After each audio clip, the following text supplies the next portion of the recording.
like to call the December 12th Stonington Board of Education meeting to order. And Ally, will you say the Pledge of Allegiance? To the flag of the United States of America and to the republic for which it stands, one nation, under God, indivisible, with liberty and justice for all.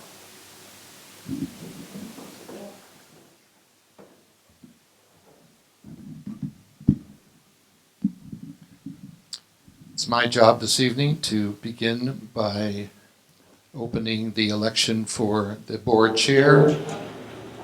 Can I just make a motion that we postpone this item to the end of the meeting? Can we get a second?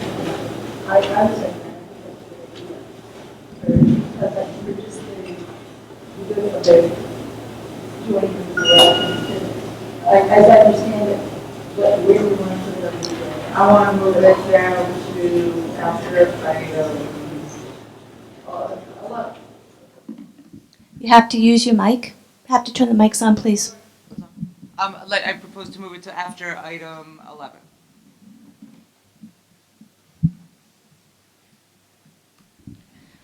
We have a motion, we have a second. Is there any discussion? Is there rationale for moving it to the end? What's the difference between doing it now and doing it at the end? Well, I myself would like the microphone to work. I want to know how our new officers are invested in the board team building, and as well greater transparency, and as well the private investigation. I'd like to get a sense of that. And if we have it before the discussion on the private investigation, then I will not feel as comfortable in making my commitment for the I tried. It is on, yes. You might need to pull it closer. Well, we don't have an officer to run. And- We don't have an officer to run the meeting then. Why not? Why did you lose your officership? I guess I don't understand the protocol. If that just happened, then I guess we don't have a choice. It expires when the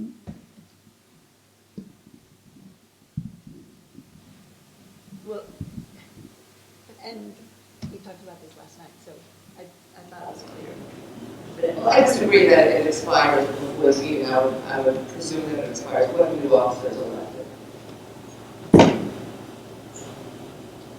As in most boards and commissions, it doesn't just expire, it expires when the meeting. But, just in my opinion. I don't know. So I will very long ago.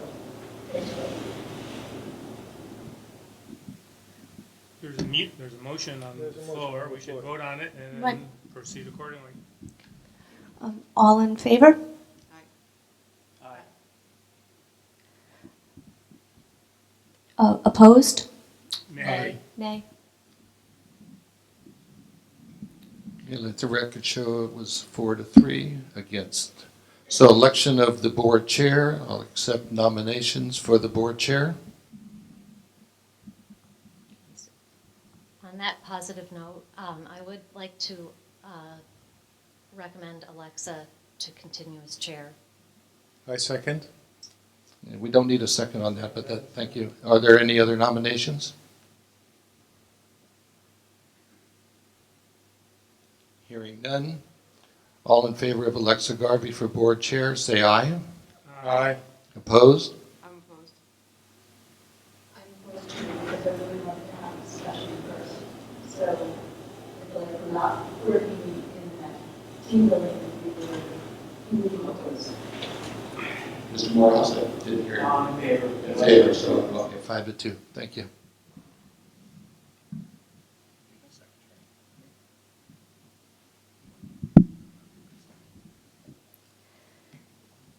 The election of secretary, nominations are now in order for the office of secretary.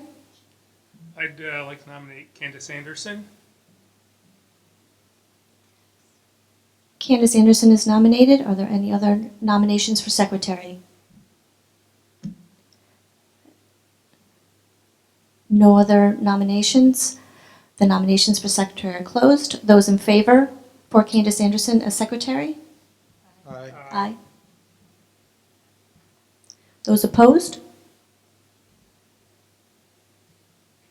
I oppose that just for that reason, so it's consistent.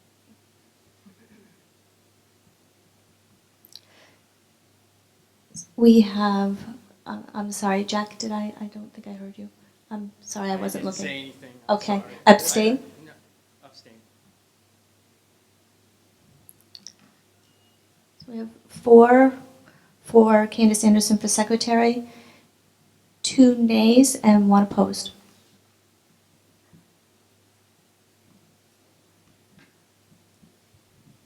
Next, we have board presentations. School start time, Mark Fries and Alicia Daw.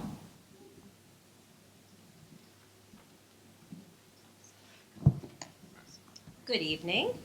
Thank you for having us. And before we get started on school times, I just want to use this opportunity to acknowledge some incredible Stonington High School seniors who were part of a girls' night at both Dean's Mill School and West Vine Street School this week. This was our first time doing this, and these wonderful girls volunteered their time with us for a couple of hours and did an incredible job. Please seek out our Facebook pages and check out what they did. The gals' names, I don't know if everybody's here: Una Schaefer, Maggie Spadero, Allie Keppel, Bailey McCarney, Vanessa Benjamin, and Lucy Chomowitz. I don't know if they're here tonight, just my one gal. They did an absolutely outstanding job, and I just applaud you for your professionalism and your volunteering your time with us that night. So thank you.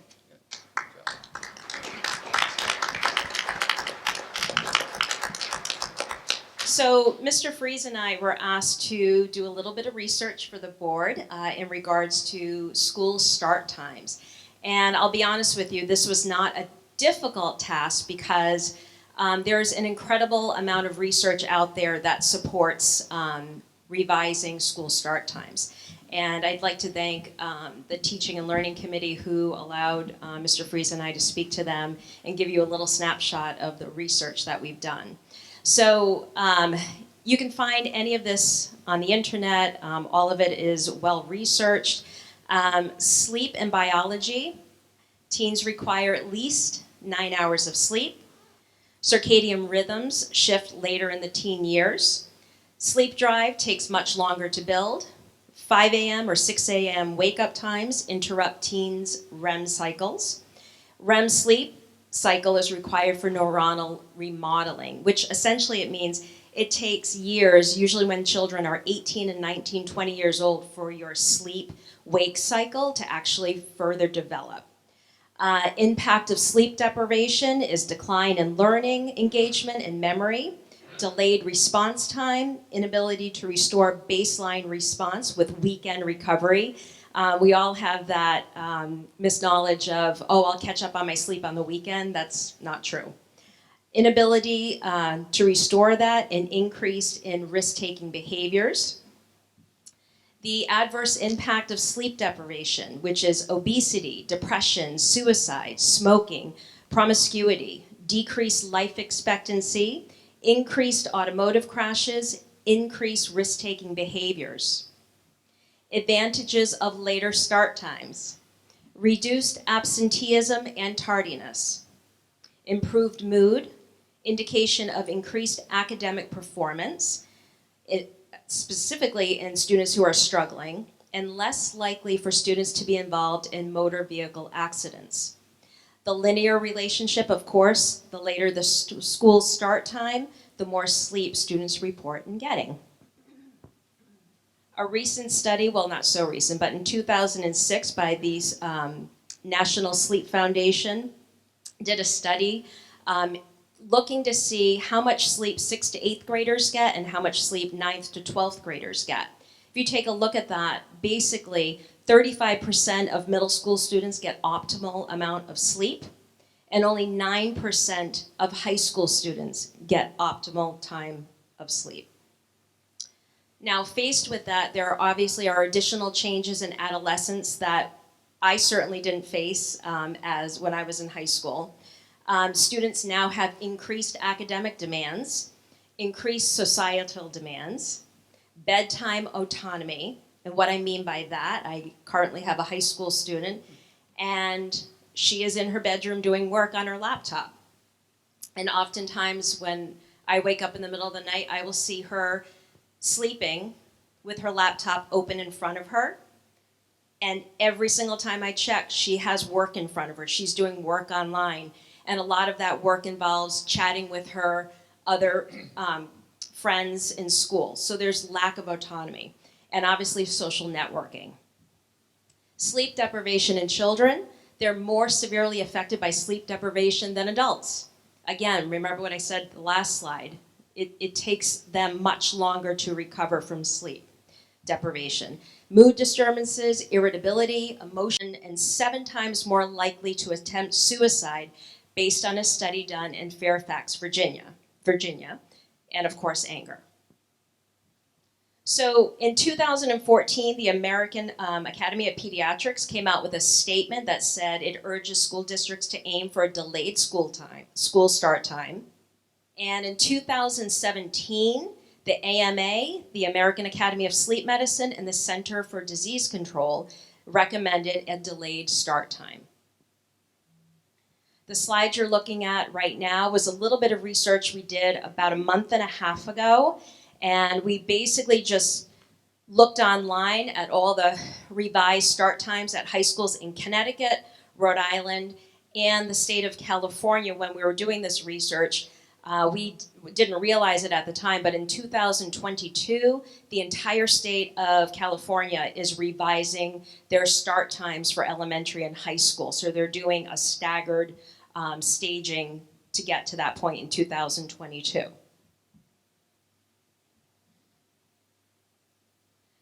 At this time, there are several districts in Connecticut that are actually in the process of revising their start and end times. What we did notice when we looked into this is that it is at least a 2 to 3 year process with lots of research, committees, surveys out to parents, because there is an impact on several areas. And before we go into recommendations and things to consider, one of the main topics of discussion in all of the districts that we looked at, and the districts that aren't even up here that are in the process of doing this, were the buses. And we needed to present you with a current snapshot of where our buses are right now. We currently have 25 buses on the road.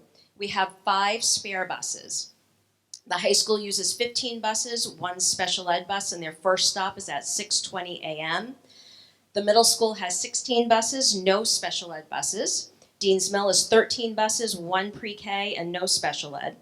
And West Vine is 7 buses, 1 pre-K, and 1 special ed. So there are lots of things to consider. Mr. Freeze, would you like to? Okay. First of all, again, going back to how to move forward with this, the biggest takeaway for me is, well, we'll present the data and this can happen quickly, but it can't, because there's so many other moving pieces to this significant change.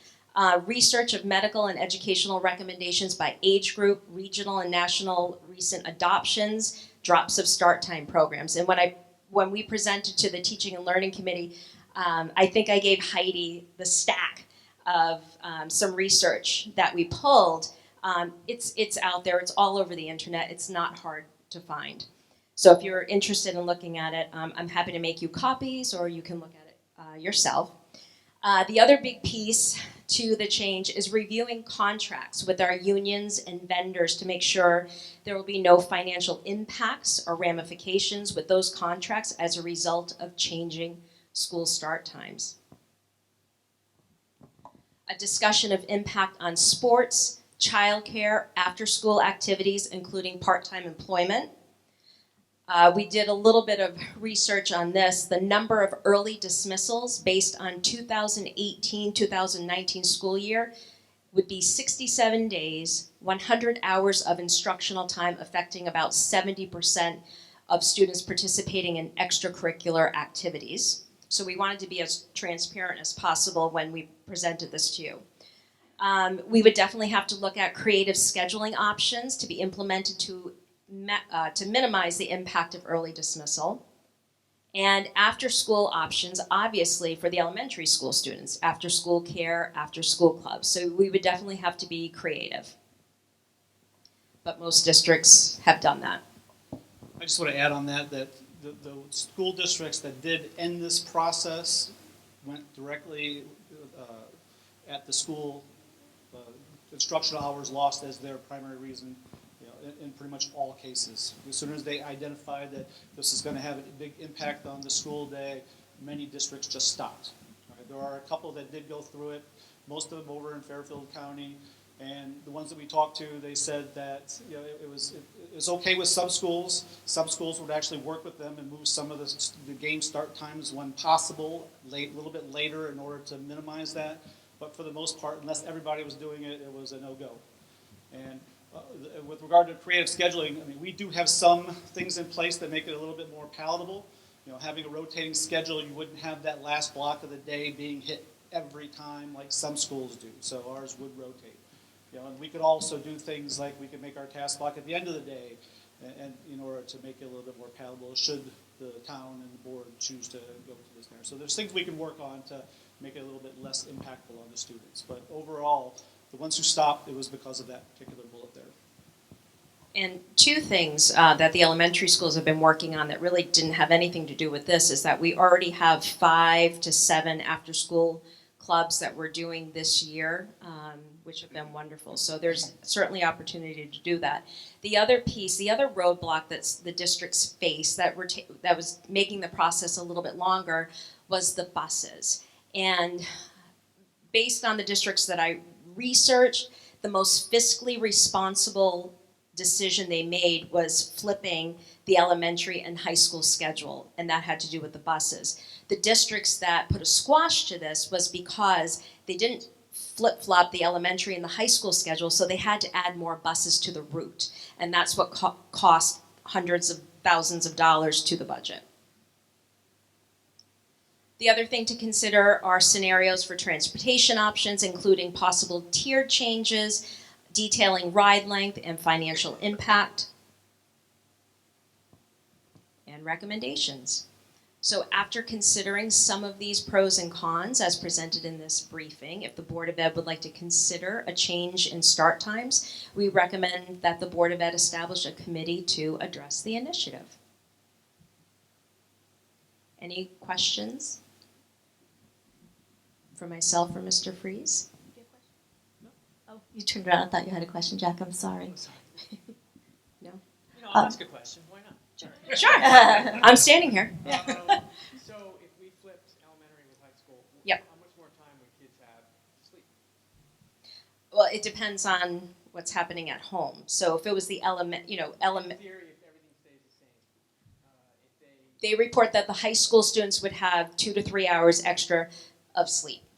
So, it's different in every household. Yeah. Is there any research that shows that they just stay up later? Yes, there is. Yes. There's I want to be as honest as possible. There is research out there that says they just stay up later because they can now come to school at 9 o'clock. So yeah, there is.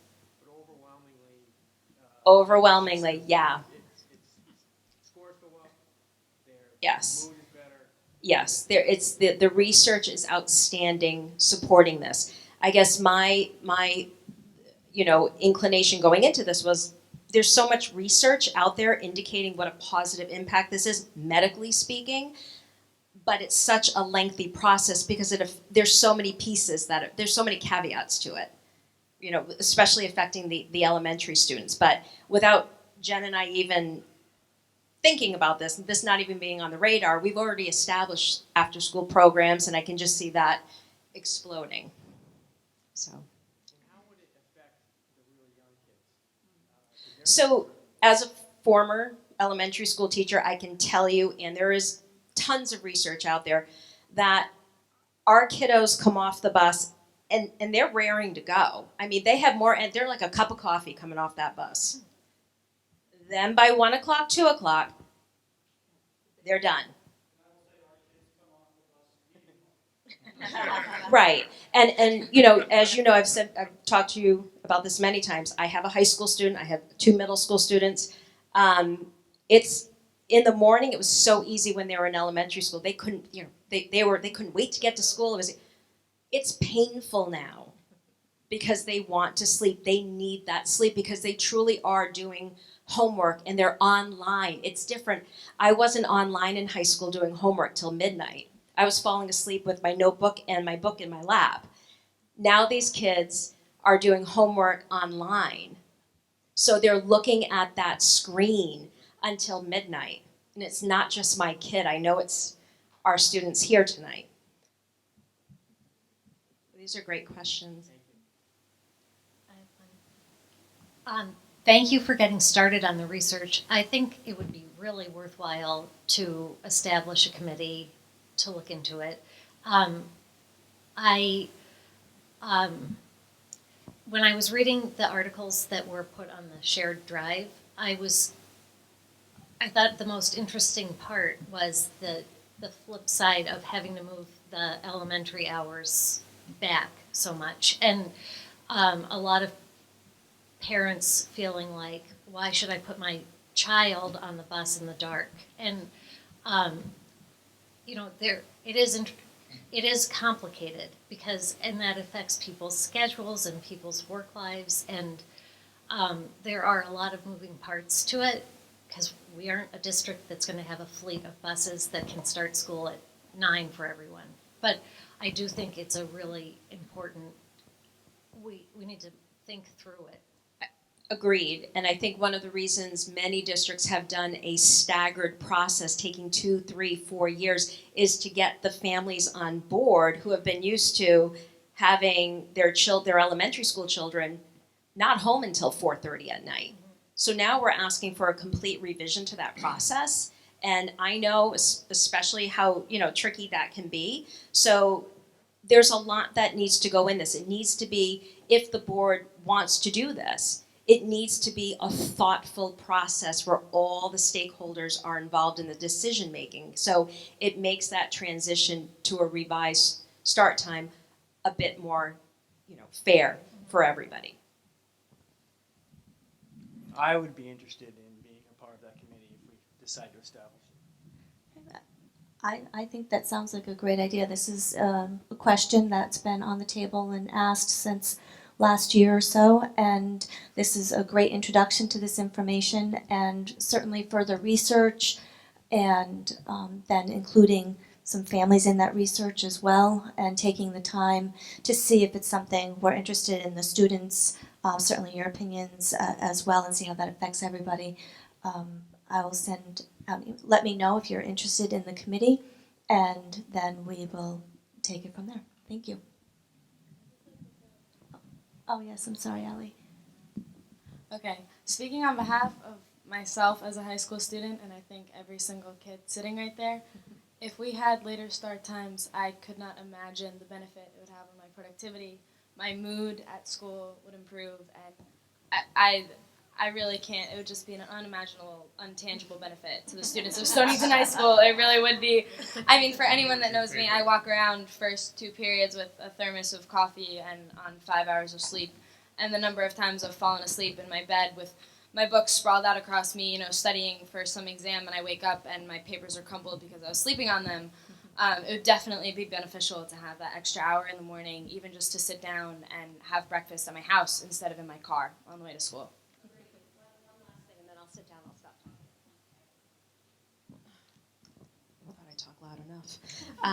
So one of the things, as a mom, South Kingstown has a delayed start time on Wednesdays for the high school students. So I can tell you as a mom, my conversation, because I take my girls to school in the morning, my conversation with my high school student on Wednesday mornings is vastly different than my conversations on Monday, Tuesday, Thursday, Friday, because she's a bear. I love her, but she's a bear in the morning. But on Wednesdays, because she has slept in, we have a whole different relationship in car ride on the way to school because she's slept.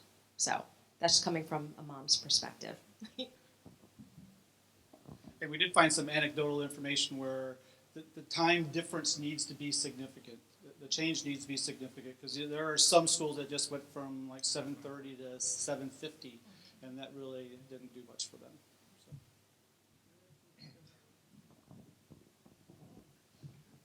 Thank you.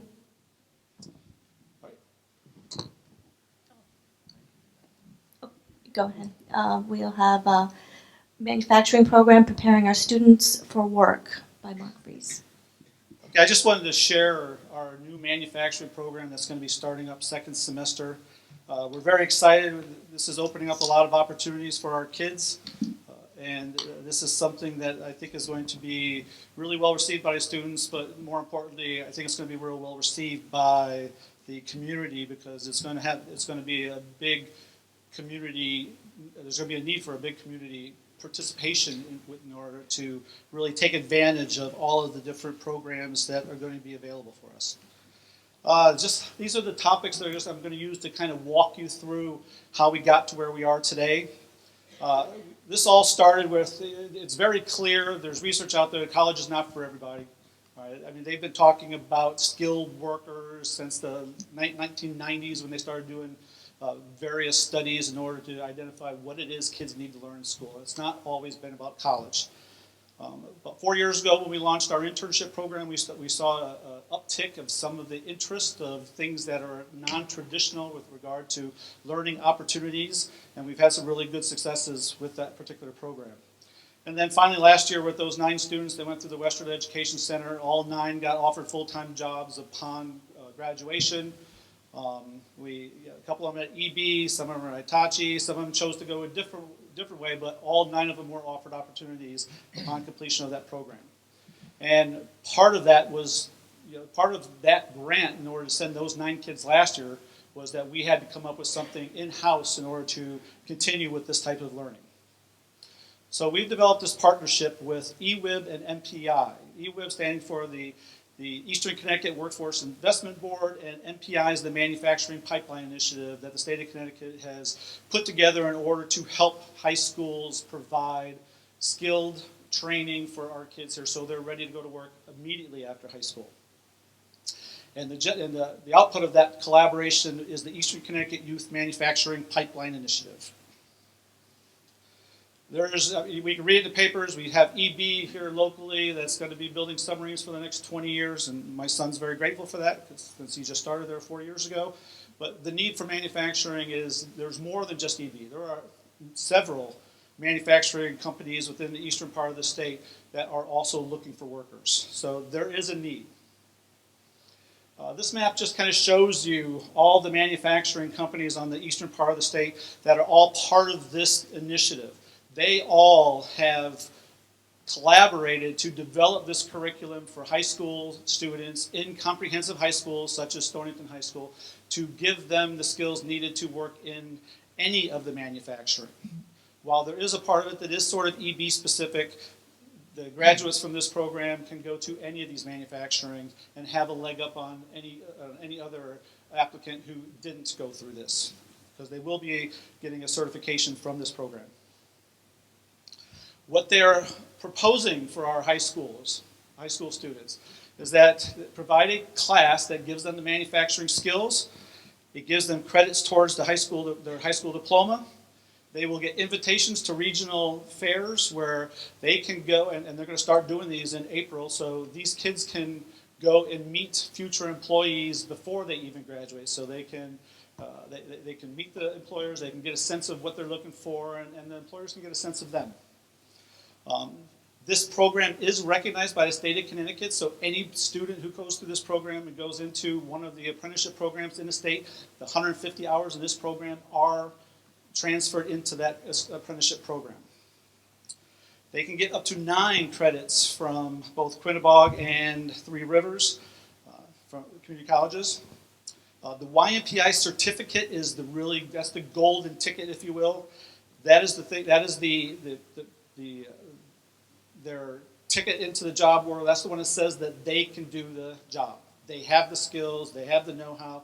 They're going to be able to walk into that new company from day one and start working right away.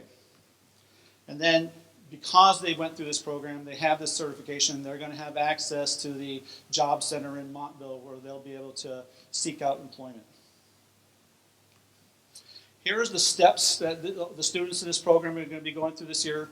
They've already applied through the portal. There's going to be an assessment screening that they're going to have to take. We give that to them before they start. It's a math, a spatial understanding type assessment, a little bit like an ASVAB type of assessment. We give that to them beforehand. That way, if there is any places that they need to be remediated throughout the course, we have time to do that before they go to the certification later. The training class in high school is going to be obviously the bulk of it. And this curriculum that we have, in order for it to qualify for college credits, they basically provided us a curriculum where it's pretty much a day by day. You're going to do this today, you're going to do this the next day. So all the high schools that are enrolled in this program are giving the same thing. So all the kids who go to this YMPI certification program come out with the same skills. The hands-on evaluation day, this is like the final assessment. It's going to be in May of next year. It's going to be over at the Grosso Tech, the new manufacturing center they're going to have over there.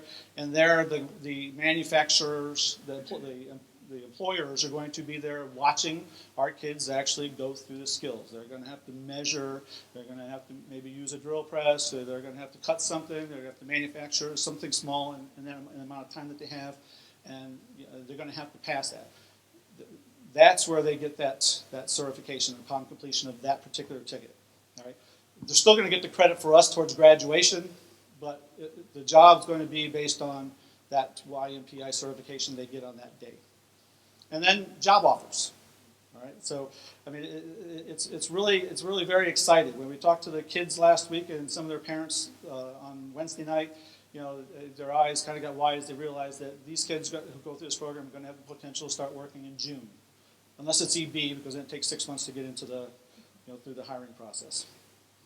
But just some of the topics that they're going to be learning through this curriculum: the manufacturing math, blueprint reading, career and character skills. Part of the course is that resume development, that interview skills, all those soft skills that are also part of being employable. Quality, compliance to manufacturing. They will get an OSHA 10 certification upon completion of this. So even that in itself is going to give our kids a step up on many other graduates who might not have this opportunity. Measurement, inspection, and benchmark allowed. So basically they're going to get all the skills to be able to take a blueprint, create something, and make sure that it is at the right specifications for whatever the job is needed. That apprentice center, the evaluation day in May, once again, this is that hands-on. They're going to have to demonstrate that what they learned in the semester with us, that they've retained and can still do. The employers are going to want to see them do the work. They get 4 credits for the course itself, but dependent on their skill level, there's 5 additional credits that they could test out of. Let's say they wanted to go do some advanced machining. If they have that ability to do that, they could go take that test and get a couple more credits. And as I said, the employers are going to be there, and the instructors are going to be keeping these kids on top of the skills throughout the whole process in order to make sure that they're ready for the test. Now, specific to us, this course, we're going to put it on the even days and that double block that we have in the afternoon, because we want them to be able to have that good, solid time frame where they have the time to actually get through a project. Even 80 minutes is going to be too short for a lot of the things that they're going to be learning in this. Because we're required to do 150 hours, we have to augment a little bit. So there will be some task block time that they'll be using a program called Tool University and learning about different specific aspects of some of the tools. But we're also incorporating 3 Saturdays. And these 3 Saturdays are going to be built like a work day. They're going to come to work. They're going to have a project that they have to build. One group might be building this part. The other group's going to be building this part. Everybody's going to have a task. And at the end of the day, it better all be put back together, all right? Because that is the crux of manufacturing, that you have a skill, that you make, that the part that you're manufacturing is accurate enough and detailed enough that it is going to work in wherever it's going to be placed. All right, so so those are really the crux of the course. It really kind of is going to give them an idea. This is what a day in manufacturing is like. And when we shared this idea with the people at YMPI, they were really excited because nobody else is doing this. And this is, we really think this is going to give them that real a solid mindset of this is what I'm getting into. And and then just to kind of reiterate, you can get the credit fulfilling all of our objectives in the class, but you might not get the YMPI certification if you don't do it to the level that they want for that certification. So they are two separate entities. The certification is what's needed to get all the job placement benefits. Now there are some Perkins 5 implications, and Perkins is the federal grant that funds career technical education programs in schools. They came out with a new program that's going to go into full implementation next year. We're in a transition year this year where some of the pieces and parts that we have to follow. But for the most part, what they really imposed on us, and imposing is kind of a tough word, but what they brought to us that we have to incorporate into our CTE world year in and year out is really just charging us with making sure what we have at the school fits the need for the region. All right, so part of it is there is a 2-year needs assessment that we need to make sure our CTE advisory committees have people in the workforce that is in the region. So if we have, hospitality is big here in Connecticut, so we need to bring some of those people into our advisory board because we want to make sure we're providing kids for that career path. Davis Standard, EB, those career paths. We have to get everybody's input into our programs. Right? And then every 2 years, we have to really take a real detailed look on what we're doing and are we supporting our kids in these CTE opportunities. And this is also going to become part of the accountability index as well for our school report card, if you will. So the number of AP kids we have is going to be real important, but also the number of CTE kids is going to be equally important as we start developing these pathways. And Perkins, for those of you who don't know, that's where we get a lot of our money for our CTE programs. The federal government gives us, on average, $20,000 to $25,000 a year to help us keep our equipment to date. So looking to the future, what we've been doing with the internship and building these relationships with the corporations in the area, we want to enhance that. We want to start bringing everybody in. Because in all reality, our vision is, in the end, why can't we have courses that are specific to our region? If this needs assessment tells us that we need electricians, why can't we have electricians, basic electricity course? If HVAC is a need in the region, why can't we set up 1 year an introduction to HVAC? Right? As long as we have the expertise from the professionals around us to help us, we can develop these courses and get our kids a leg up for whatever the region needs. And that's really what we're going to be starting to look forward to in the next couple of years. So, any questions?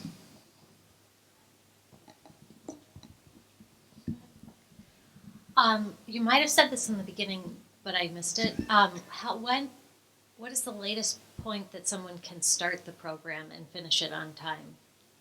Well, this year it's just the second semester.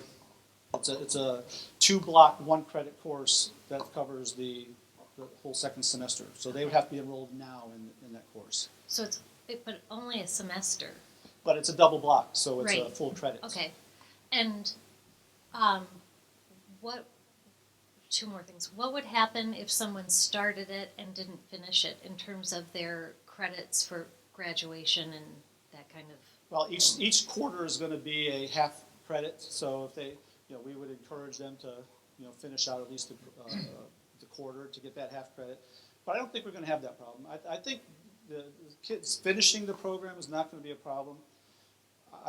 And I really don't think there's going to be a problem with kids finishing the program and getting a certification. But there might be. Those are going to be two separate things. They might not get that certification if they don't have the skills, but they're still going to get our credits if they follow our rules and do our assessments and stuff like that. And is there a cost for the certification? No. Thanks.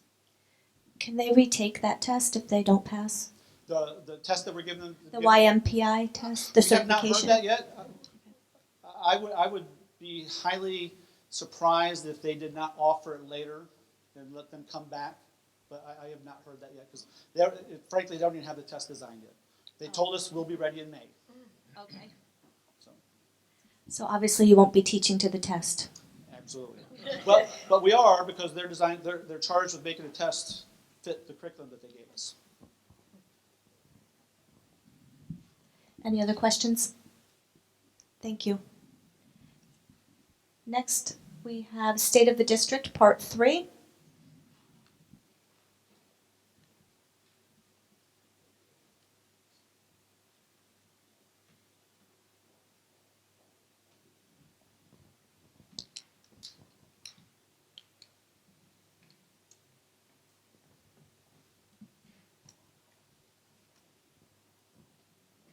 Well, good evening. I'd like to thank Mark and Alicia. They spent a lot of time on that school start time. That was an important thing, and I appreciate that. Was a very comprehensive, well thought out report. And Mark, the manufacturing sounds fun.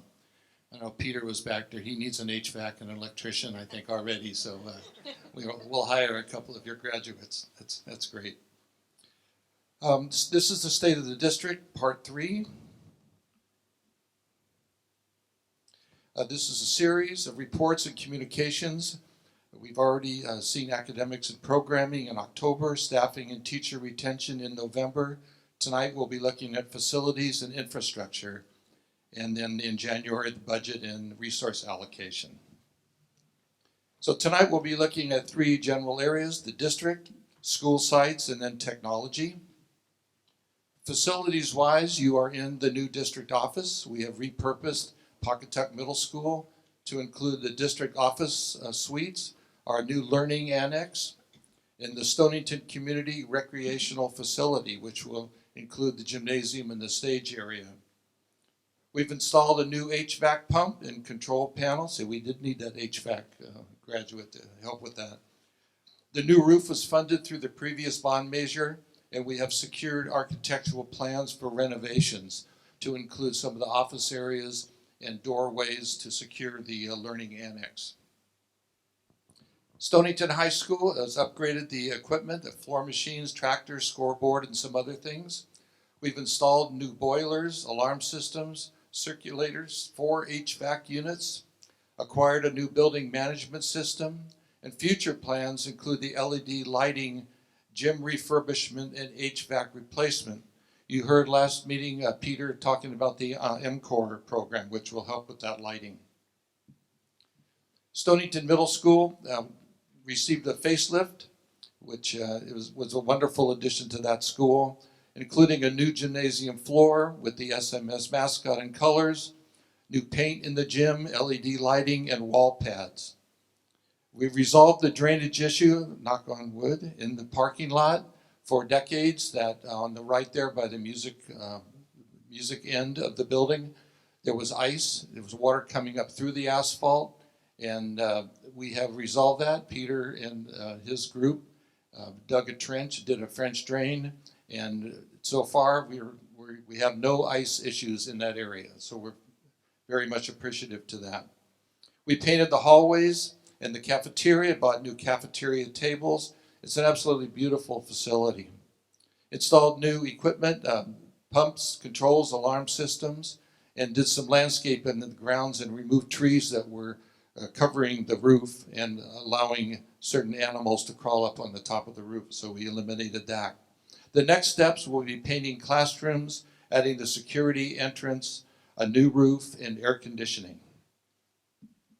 Facilities, as you know, Deans Mill and West Vine Street schools, we have bright new buildings for our pre-K through 5th grade. I note that Rob is here tonight, our building committee chair. Thank you very much. Great job on those beautiful new schools. We've purposely planned the instructional spaces. Rob and the building committee included all of our teaching staff, anyone who wanted to have input. The cast of thousands, I think, at one point putting together the the ideas for our new beautiful structures. We have gymnasiums, beautiful, enormous gymnasiums, spacious music rooms, and other special areas. State-of-the-art HVAC and lighting systems. We're still working out a few little details with them, but it's really an amazing, two amazing facilities.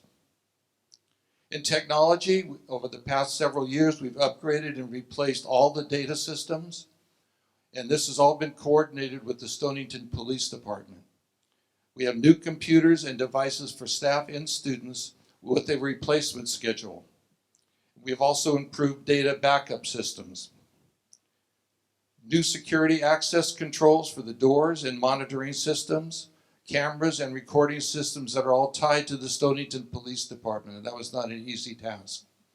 We now have new fiber optic cabling across the district and copy and printers that are new or on leases. We've really had an amazing 4 or 5 years with our facilities. This room will be the new community, a new community meeting room. I know planning and zoning and some other town committees will be using this room, and we'll be working on the gymnasium for the town and the other areas in this particular building. So are there any questions on facilities or infrastructure? We're good? Thank you very much. Thank you.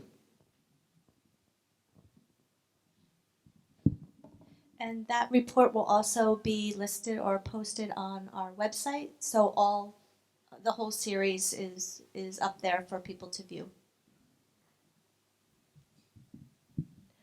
Do we have any communications and recognitions tonight?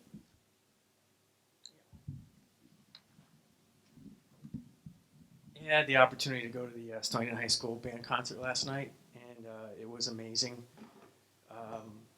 Honestly, I looked at her graduating class last year, Mrs. Gottlieb's graduating class, and I thought, oh, she's going to really struggle next year. And in fact, the band sounded better than ever. Candace's daughter did an amazing solo. Congratulations. And it was great. So thank you, Mrs. Gottlieb, and to the students who played their hearts out last night. Thanks.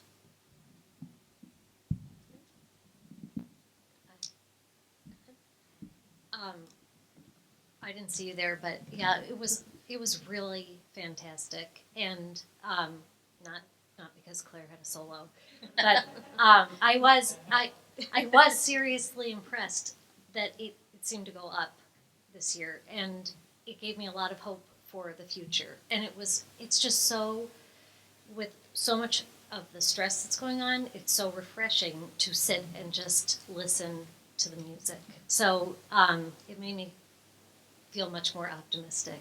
I also got to attend the CABE convention, which is the Connecticut Association of Boards of Education and Superintendents, which I know sounds really exciting to the students, but it was actually, the morning was filled with an incredible speaker, and his name is Dr. Derek Gay, who is internationally renowned, and he spoke a lot about diversity, and it was a fantastic day. Then I got to see Enter Laughing, the high school play, which was very, very well done. I don't know, I can't think of his name. Oh, Chris Carabello, that was crazy. I was very impressed. And I got to go on I got to be a chaperone on the World Language Field Trip to New York last week, and shout out to my group who really kept track of the numbers and could answer quickly when we were on street corners. And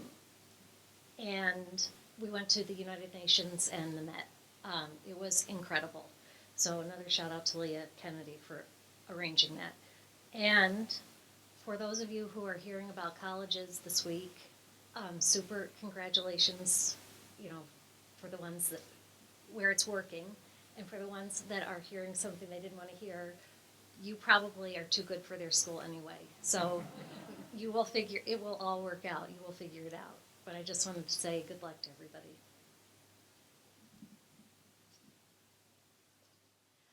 I wanted to say thank you to the student government for the Veterans Dinner That was great. Of course, Major Carpenter is always amazing, always there. Thank you for always doing that. That was a great event. And also, congratulations to West Vine School. Is it the teachers, the staff who won the fitness challenge? Um, thank you, Marianne. That's just a fun idea. Thank you for organizing that, and thank you to everybody who donated the surprises. That was great. Great to hear. And we have comments from citizens.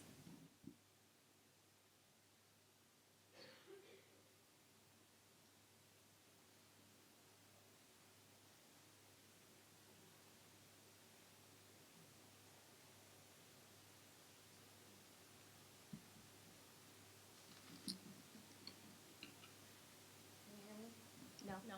Is that better? Yep. Thanks. First of all, I want to thank you for allowing members of the community to have comments at this time. And whenever I come to these meetings, I learn something. I learned something great about what this school district is doing, and just that is what puts my faith back into, we're doing great things.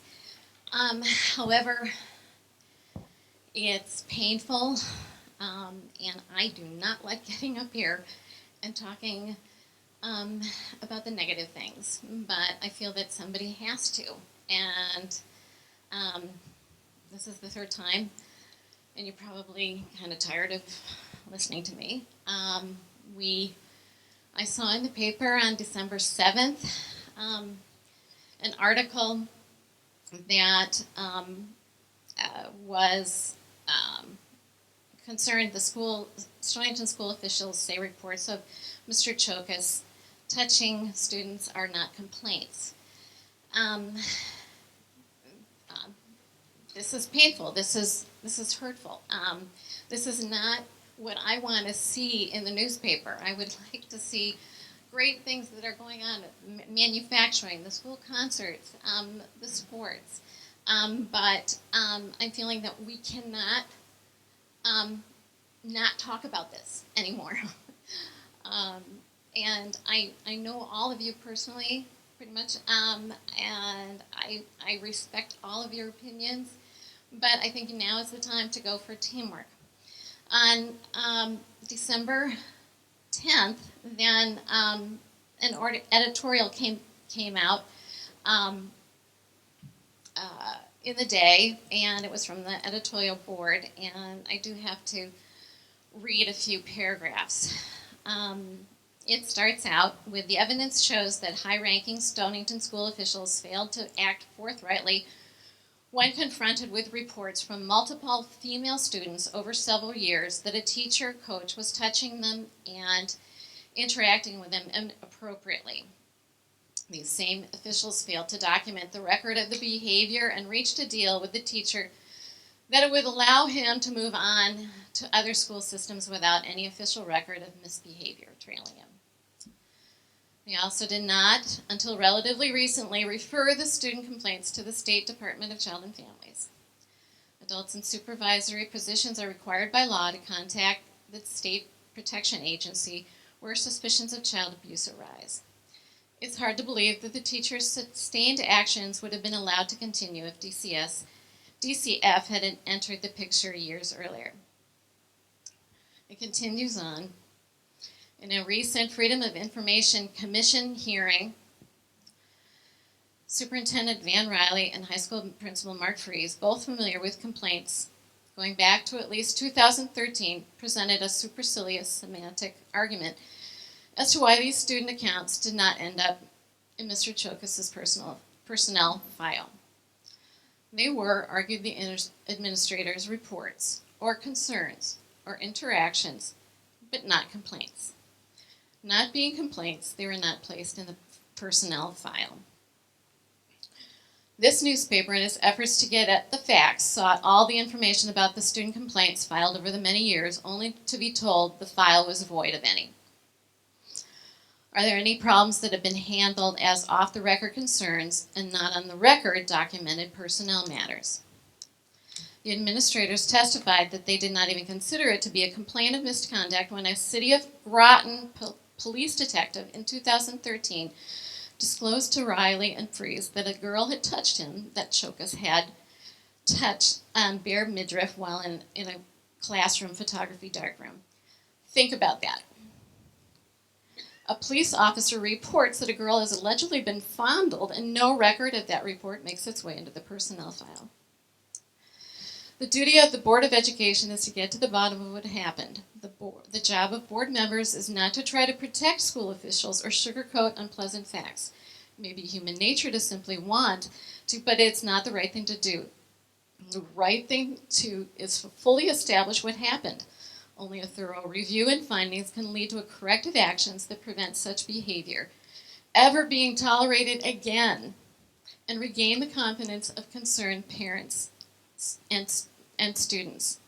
I ask you again to please consider an independent investigation. I know that DCF is continuing their investigation, but it has been almost a year in January since Mr. Chokas had been terminated. An independent investigation will be expensive, I know that, but what is the price of a student's safety in Stonington High School, in the Stonington High School or Stonington School District? We need to do everything possible to get to the bottom of this.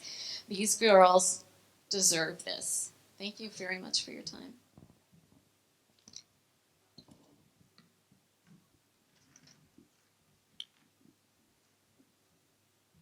Are there any other public comments?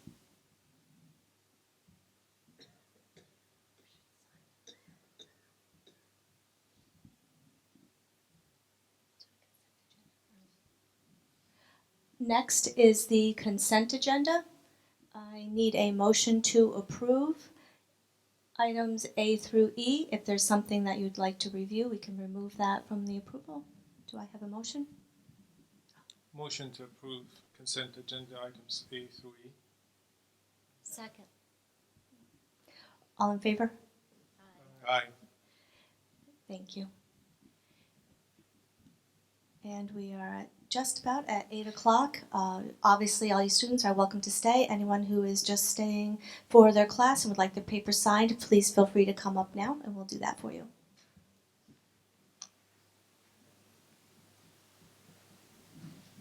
He's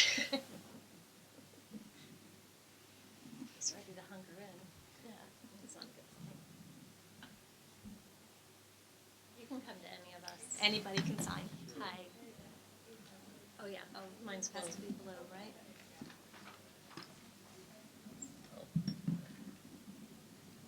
Remember to bring a blue pen from now on. You're welcome. All right, Got it. that was yours, right? That's yours. Okay. Thanks. Have a good Do night. you need blue? I don't have a blue pen. Hi. Okay. You're welcome. Thank you. Thank you. Oh, Jesus. That's not your fault. I can do you. Hi.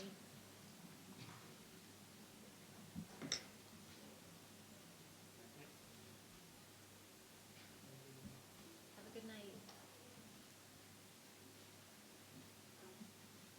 Perfect timing. Perfect.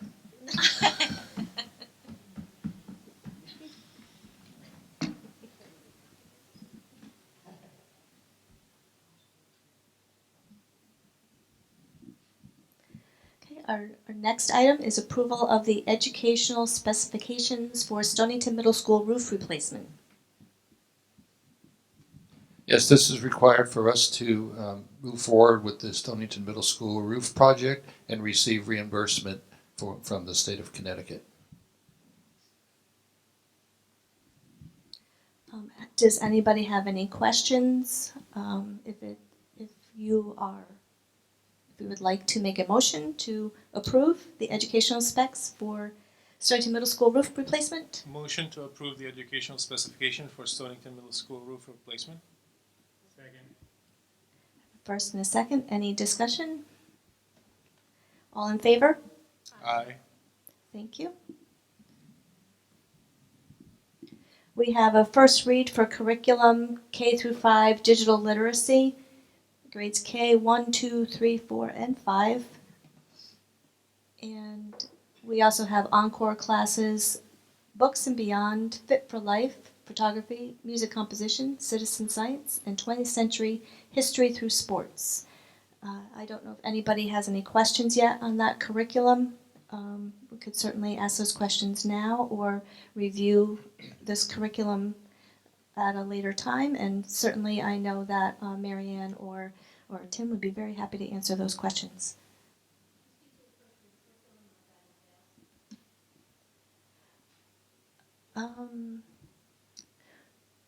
We don't, I'm happy to do it. We don't usually take questions from, but is there I think maybe I'll have to refer you to Marianne, and perhaps I can put you in touch with her at a later time, then you can get more detail.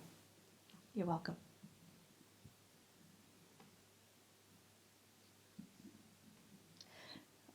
If there's no questions, certainly this will come back for a second read. And certainly feel free to email Marianne or call Marianne or Tim to get more information before the next meeting. Can board members sign up for the encore classes? They look really good. They do look really good. Next, we have the report of Superintendent of Schools.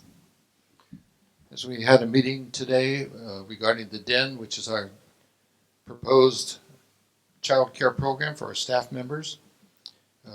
We had a very enthusiastic group.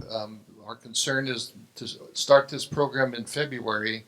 We need to have 17 students signed up, and we're not quite sure. The deadline to sign up is next Wednesday. If we're short 17, it looks like we have maybe 12 at least. We may need to postpone it a while, but we were able to look at curriculum, look at the floor plan. We actually went in the room and took a look, and everybody was very excited about it. So we hope to move forward with this as soon as possible.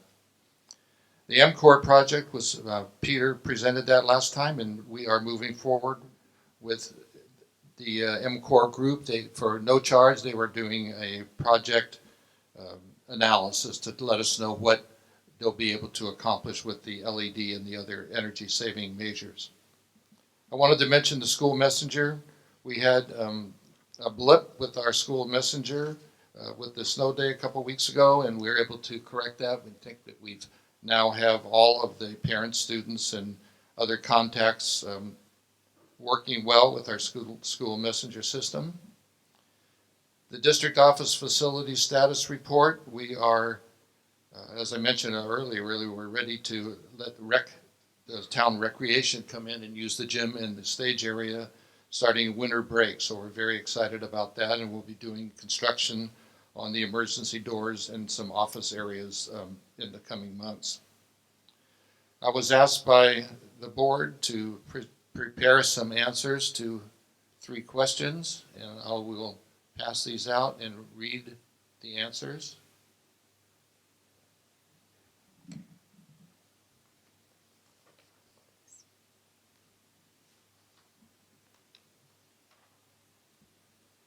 The first question was, when were you first alerted to student complaints about a high school technical education teacher?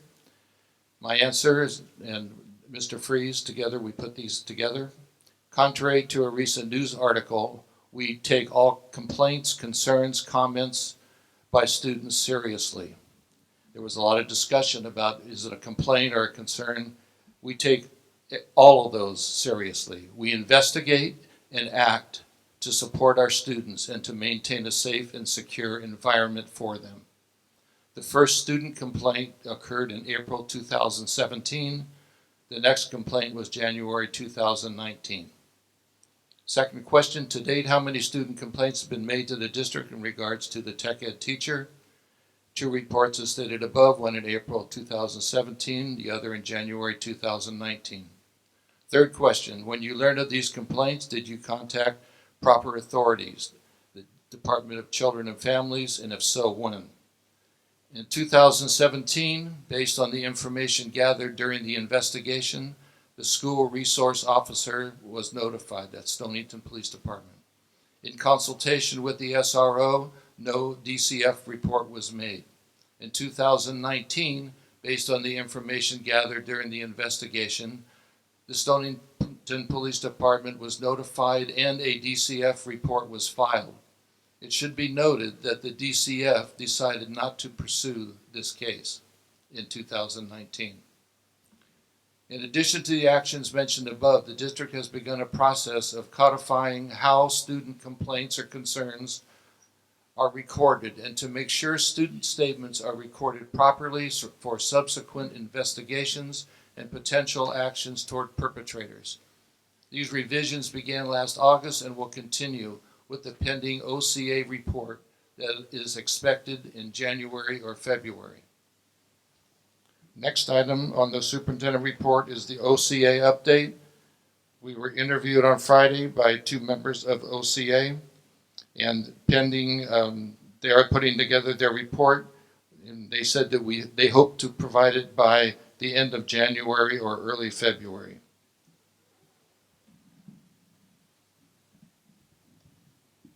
Okay, thank you very much for the report. Next on the agenda is the discussion of possible action regarding initiating an independent investigation. This was placed on the agenda by, per the request of Dr. Morrison, and I received that request on Monday night, and we put that on the agenda on Tuesday. And as the request came from Dr. Morrison, I don't know if you wanted to start the discussion. I put it on the agenda because I think it's something that we might want to talk about now that we have a new board member, and to talk about whether we want to start, not so much the process of the investigation, but the process of starting the process, or what it would look like, timeline, cost-wise, who would do it, just getting more information on the difference between the OCA report and the investigation, get input from other people on what that would look like.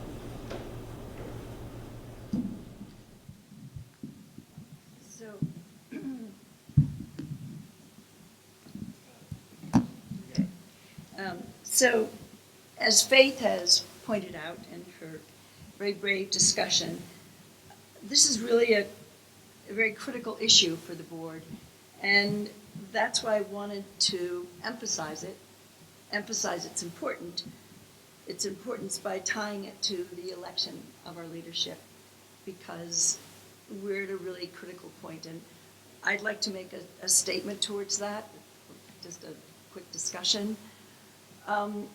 Really, ever since I realized that there was an option for a private investigation, I've been gathering quite a bit of information that could better help me understand the merits of the private investigation and the merits of the Miss Egan report.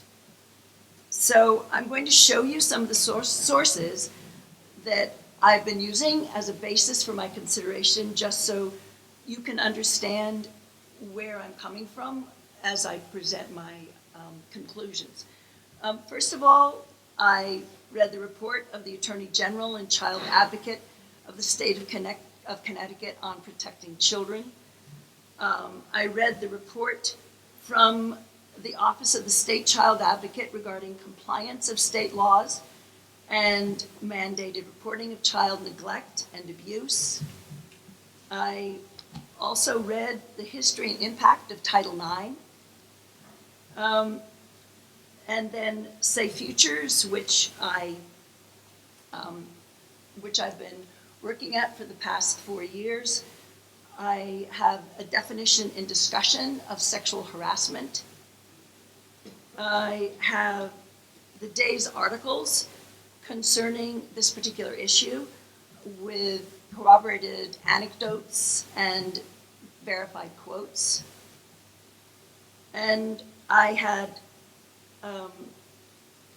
finally the Stonington Public Schools bylaws concerning complaint procedural for sexual harassment.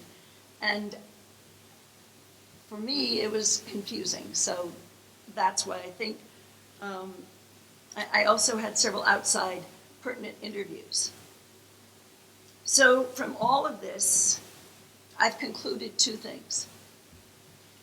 First of all, I find that the hiring of Mrs. Egan from the Office of Child Advocate was a really important remediation step. Why? Because she will help us address how we can better conform to Title IX, both its operating procedures and implementation. She will develop a very comprehensive set of recommendations for achieving this goal, and she will help staff to better be trained to act on behalf of the student. She herself, Mrs. Egan, summarized her job as being one where she would focus on putting in place the infrastructure to support abuse prevention and best practice for mandated reporting. Certainly putting in place effective procedure and policy is important to our students in the future. My second conclusion concerns the students of the past, the alleged victims of this incident. I hope our board will be able to address the alleged tucked away, deep-seated feelings of trauma of some of these alleged victims for so many of these past years. I hope we can give them an opportunity to validate their concerns, have their complaints heard, and be relieved of the burden of guilt. With regard to this, I've consulted with Safe Futures, where, as I said, I work with residents and have been doing that for the last 4 years. And they have actually been closely monitoring this reporting, which I think is interesting, because they've been concerned. So since early summer, they have been watching, and they were very eager to partner with us to right any alleged wrongs. If they became involved, they would want to know the profile of the students who did support him. They would want to know if there were grooming strategies. They would want to know, was it only harassment? They would want to know if there was a pattern of harassing the more vulnerable. They would want to know what was DCF the measuring stick for what our school culture found to be inappropriate behavior. They would not to know what residual discomfort did these alleged victims still hold today. And they'd want to know if the youth officer was not in the building at the time of the final complaint, would things have turned in any different direction? So investigating and discovering all of this and much more could be revealed from a private investigation, and then be significant to the choice of strategies that Safe Futures would use to deal with the alleged victims and their families.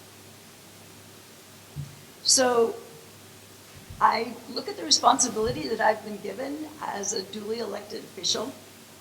It's quite onerous, and so I feel that I need to, and I feel that we have a very good board here, and I think they will join, that we need to turn over every stone until we can regain trust and from the community, and as well the community can feel that there's closure.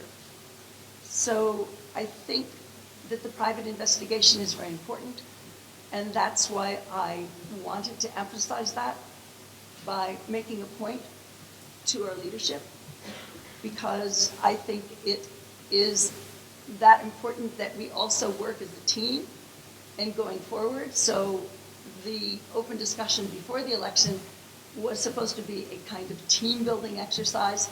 I think it was misconstrued as to what my objective was, but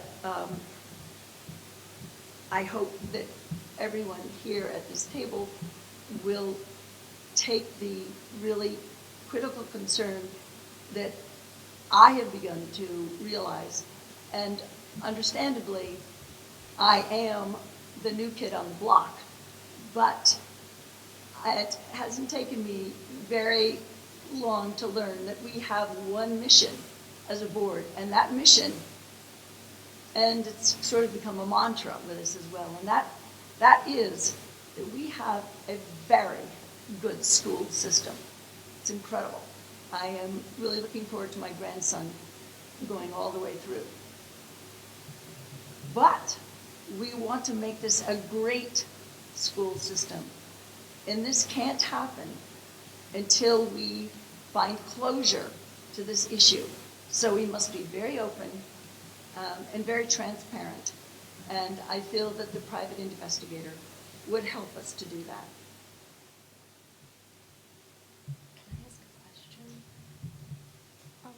Of Heidi. Sure. Candace would like to ask you a I question. just have a question. Are you advocating for involvement or like a collaboration with Safe Futures or legal, like a law investigation? Well, I don't know if Law I have firm. the exact specifics, but I feel the private investigation could feed the Safe Futures, and the Safe Futures actually has, I would love them to be able to come and speak for what their ideas are, because they do have ideas. And it isn't just for the investigation. They would like to set up a room, a situation here where anonymity can happen, where people can come and talk to them, whether they be present students or students that are still here, or students that have graduated, because this became apparent in the day's articles that there are students out there still, and I have quite a few friends that are 29, 28, 27, and they still speak of this with emotion and with a muscle memory of gestures. And so it's not done.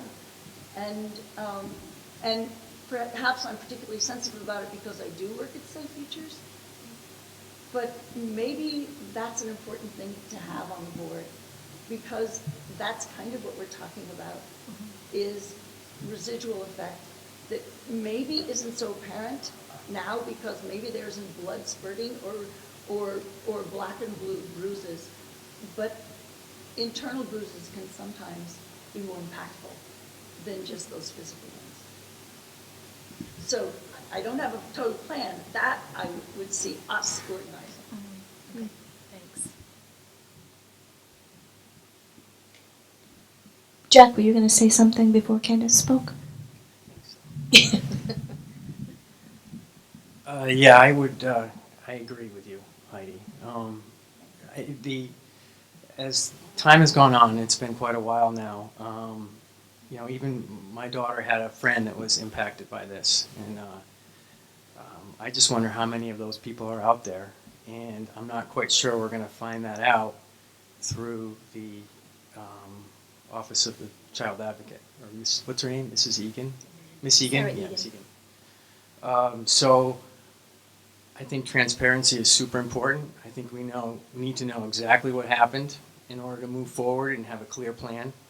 And I think we owe it to those kids. And the fact of the matter is we don't know how many of them were affected that had to sit in his classroom and feel uncomfortable, at the very least. I think we owe it to them. So, thank you. And I want to make it clear that I do not have any issues.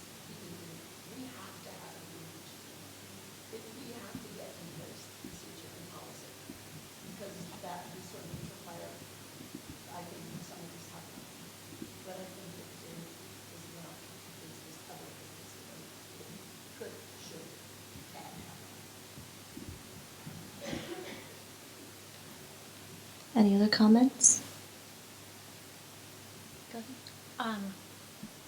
I had prepared a statement too, and I think I have to kind of do it in reverse from the way I wrote it. I'm not even sure where to start. One sec, I just have to think. Thought you were leaving us. I'm just going to read it from the start. As far as I know, I'm the only board member who may have had some awareness of a former teacher's behavior and actually reported it to the administration. I did so in March of 2016, prior to being appointed to the board that fall. My report included comments made in a conversation between 4 students and myself, one of whom was my oldest daughter, a sophomore at the time. Each of the 4 had directly or indirectly experienced interactions with a teacher that they found particularly creepy. Although I urged the girls to speak with an administrator, I doubted they would do so, as they seemed unaware of how serious this was. The following day, I contacted administrators directly and reiterated the girls' comments, asked that the teacher be monitored. I also noted that none of my 3 daughters would ever have a class with this man, and while that was the case, my son went on to work with him as a teacher and reported no concerns. Was I personally, and as a board member, disappointed to learn almost 3 years later that the district had settled with this teacher in order to efficiently and cost-effectively remove him from the learning environment immediately for the very behaviors that I had documented? Yes. Were there gaps in the paper trail of this teacher's behavior? Absolutely. Were female students impacted by this teacher's inappropriate interactions for a span of several years? Yes. Both those who directly experienced inappropriate contact from this teacher, as well as the unknown number of female students who never took one of those STEM-related courses because they had been warned against any interaction with him. I learned this summer in going through documents released through a FOIA request that my warning was in fact heeded, and that it became part of a memorandum to the teacher requiring him to submit an improvement plan to address how all students could feel free to work in a comfortable and safe environment. As I understand it, even if that paper trail had been better intact, it would have been difficult to meet the level of just cause for termination. Teachers are not employees at will, and anyone who's experienced an awful teacher knows just how hard it is to remove a tenured teacher. Certainly, the process would have been expedited if other parents who had some awareness had also expressed concerns. In my mind, nothing about how the situation played out was acceptable, and yet it persisted because this man was an established member of the school community. And as such, his behavior became more or less normalized by adults and therefore by students. The adults, coaches, teachers, staff, and parents in and out of the building should not have let this happen. We have a responsibility to create a safe and accessible learning environment for every student, to put student well-being ahead of union strongholds, to educate all of our students about appropriate versus inappropriate contact, ensure that they have a channel to share their concerns, a way to redress the wrongs that have been committed, and maintain a system of documentation, as well as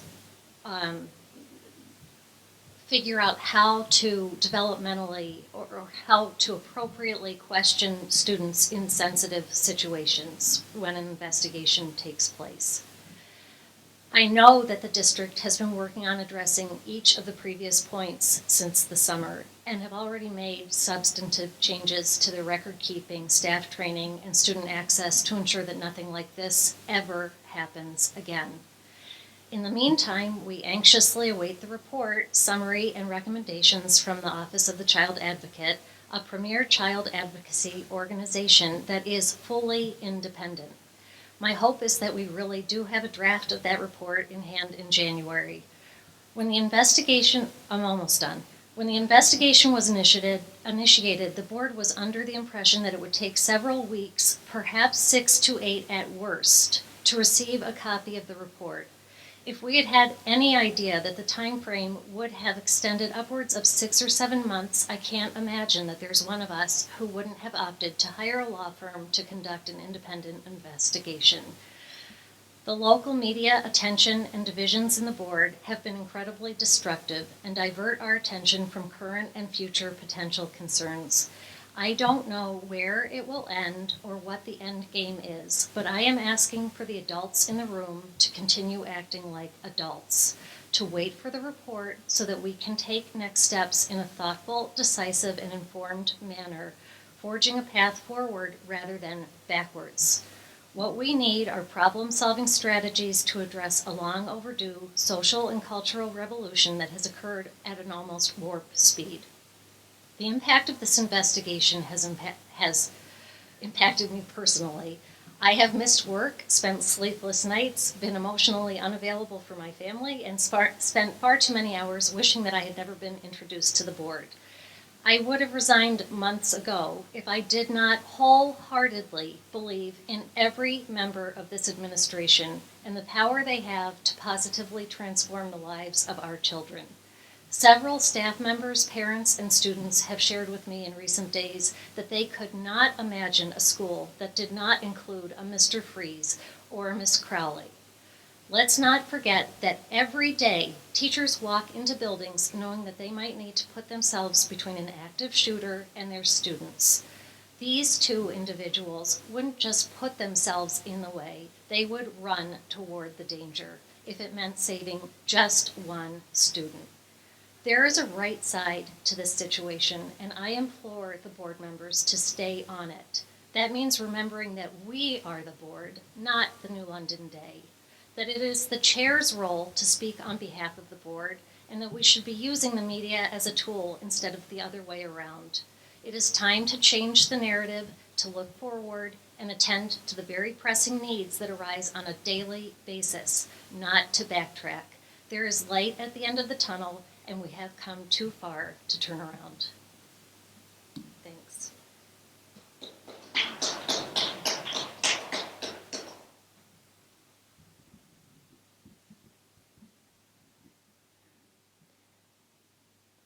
I did also write something, but both people have kind of taken some of those pieces, which I guess is almost a good thing because I'm glad to have Sarah Egan around. I actually got to meet her last week when I had to sit and be interviewed, and she had some nice things to say about our district as well. She says we've been transparent and cooperative. Back in August, we confirmed with our lawyer that the Office of Child Advocate investigation is considered an outside independent investigation. Under state statute, the OCA has a jurisdiction to review policies, procedures, and practices regarding mandatory reporting to suspected child abuse and neglect. They review complaints of persons concerning the actions of any state or municipal agency providing service to children. This is from Connecticut Statute 46A-131. To fulfill that mandate, the law grants the child advocate unfettered access to all, including the right to inspect and copy any records necessary to carry out the responsibilities of the child advocate. We provided all that she requested, unredacted. So she has all of the information, and she is independent. She's a representative from the state of Connecticut. Any information I have seen regarding the OCA refers to it as an investigation. This is as recent as in the day regarding New London. I remember Heidi saying that the OCA is very thorough and not to be taken lightly. Yes, I do understand the frustration that it's taking much longer than we anticipated.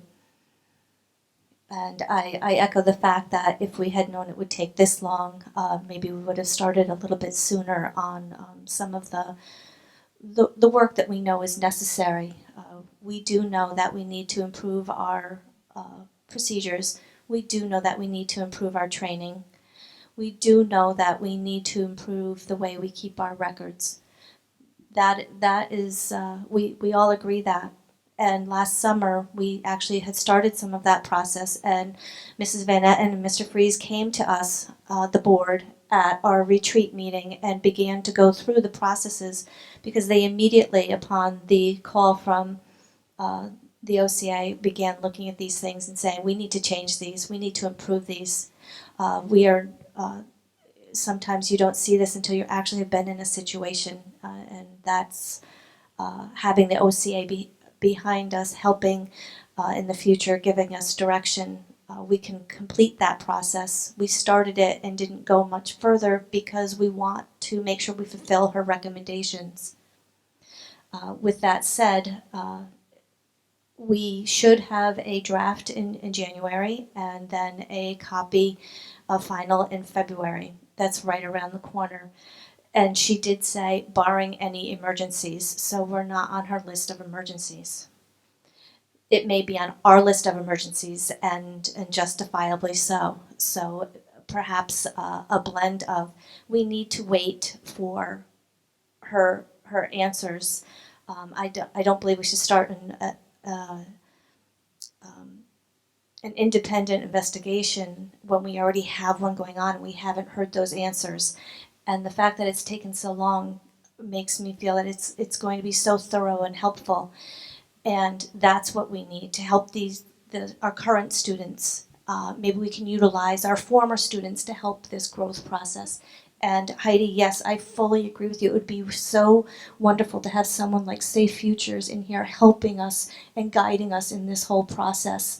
And that is what's helpful. I think we need to look at what's helpful, what helps everybody continue to grow, what helps those students from the past.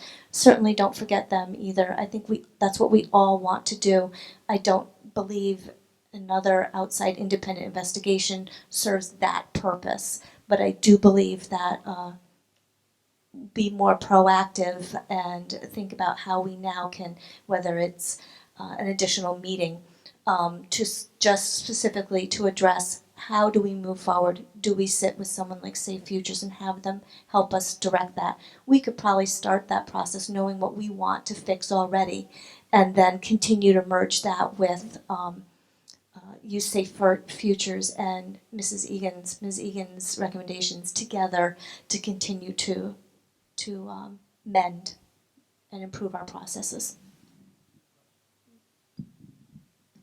So we know who she's interviewed so far. Is she interviewing students, former students?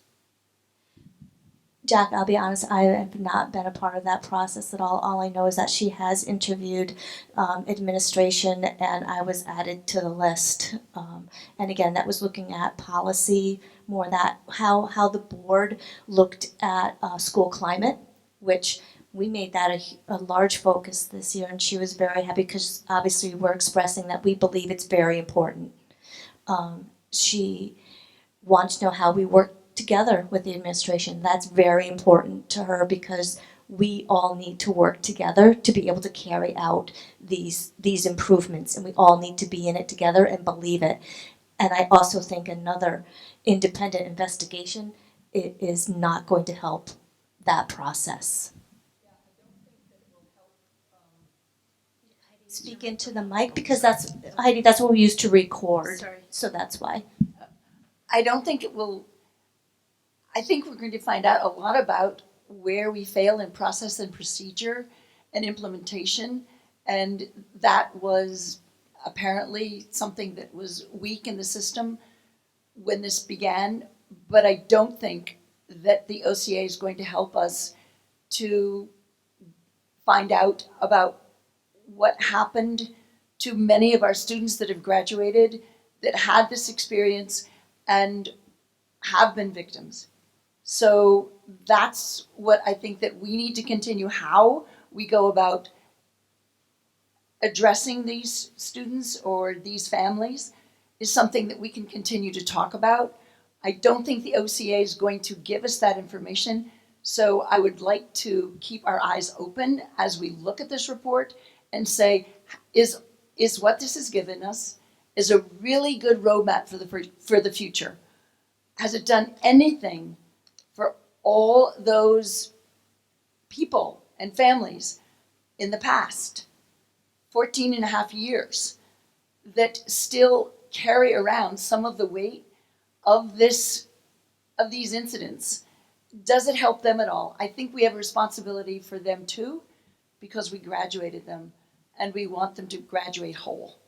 So how we offer that opportunity, I don't have a magic idea, but I think that we need to keep our eyes open, and I will go along with you in saying, okay, no private investigation, but then I want to really look at the OCA report and say, has this given us anything to help those that were impacted by this? I think that's a great idea, and with our conversations back and forth, perhaps there's even a question that can be posed to Mrs. Egan or Ms. Egan to see if that can be included in, or she's been very free with brainstorming, and so I certainly would be happy to utilize that. And this is one reason why I was excited to have you on the board, is because of your work and experience with Safe Futures. So with working with Mrs. Van Etten and the Title IX, perhaps with that and the report, and it can be combined, and then I think we can brainstorm and work with our community and all our stakeholders and really create a helpful, mending atmosphere for the present and the past students. I fully agree with that. I just don't believe at this time that another independent investigation will serve that purpose if we can utilize our other resources to come to the same end. And that's working together. 2 questions. One is, we know who they interviewed. So we don't know about students. What about other teachers? Did she interview other teachers? I don't know. I know that all I can honestly tell you in fact is that on Friday she came in and she interviewed Mr. Freeze, Mr. Curlin, Mrs. Crowley, Mrs. Van Etten, Dr. Riley, and Mrs. Butler, and myself, individually. And I have some questions about the mandate when a student feels they've been inappropriately touched, and we're mandated to report that. I have some in general questions. Would now be the time to ask them? I don't know who could.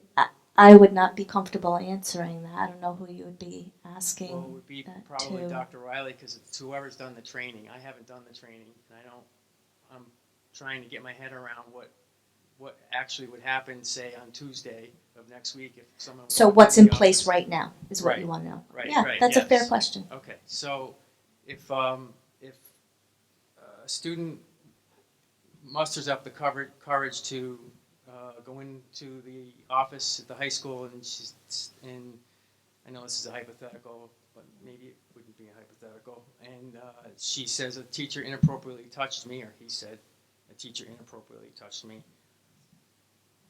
What would be, at this point in time, where would that lead to? Would it be made into a complaint, and then would there be? Do they have to file a written complaint? Sure. Okay. If a student went into a counselor or an administrative office at the high school and described something, saying a staff member inappropriately touched them, and that would initiate an investigation, but just say at the end, the students still said they inappropriately touched me, we would immediately call DCF, and we would also talk to Allison, who is our Title IX coordinator. We are implementing a number of steps, including Title IX individuals at each site, so it may go through that too. But inappropriately touched, uncomfortable, that's exactly what would happen. Are there any scenarios where you wouldn't do an investigation? No, not that I can. I mean, you know, where you'd say, "Oh, that guy's weird." Yeah, probably like not. that. No. If that happened, we'd probably say, "What do you mean by weird?" and try to get some more. I mean, we try to help students if they're having an issue. So if they bring up something, they may bring it up just like that. Or something happened today and over here. You know, we try to help them. You wouldn't automatically report it necessarily. We try to find out more about it, and if it became this inappropriate, or it was uncomfortable, he touched me, or she touched me, then we would absolutely file immediately. And has the law changed over time? Has it been kind of the same way in place for a while, or is this something? I imagine it's I can't answer that, but we can find out. I know it's the same in California pretty much. I mean, it's the same, you know, this whole issue is something that I think that my feeling is that and even talking to friends in California, the reactions to comments like, well, he's weird or she's weird. I think we're all more sensitive now, and maybe in the past we say, oh yeah, he's weird, and you go on to lunch, but now, you know, we really want to know what that means. We've seen that sometimes students or even staff members, adults will say, just, you know, give a little cue as to something, and we're all very, not just us, but across the country, we're very sensitive to following through and making sure that we find out what the in-depth issue it really is. So, you know, everything's situational, but I think I know we're much more sensitive. We've all gone through trainings. We're putting in more Title IX at one at each school.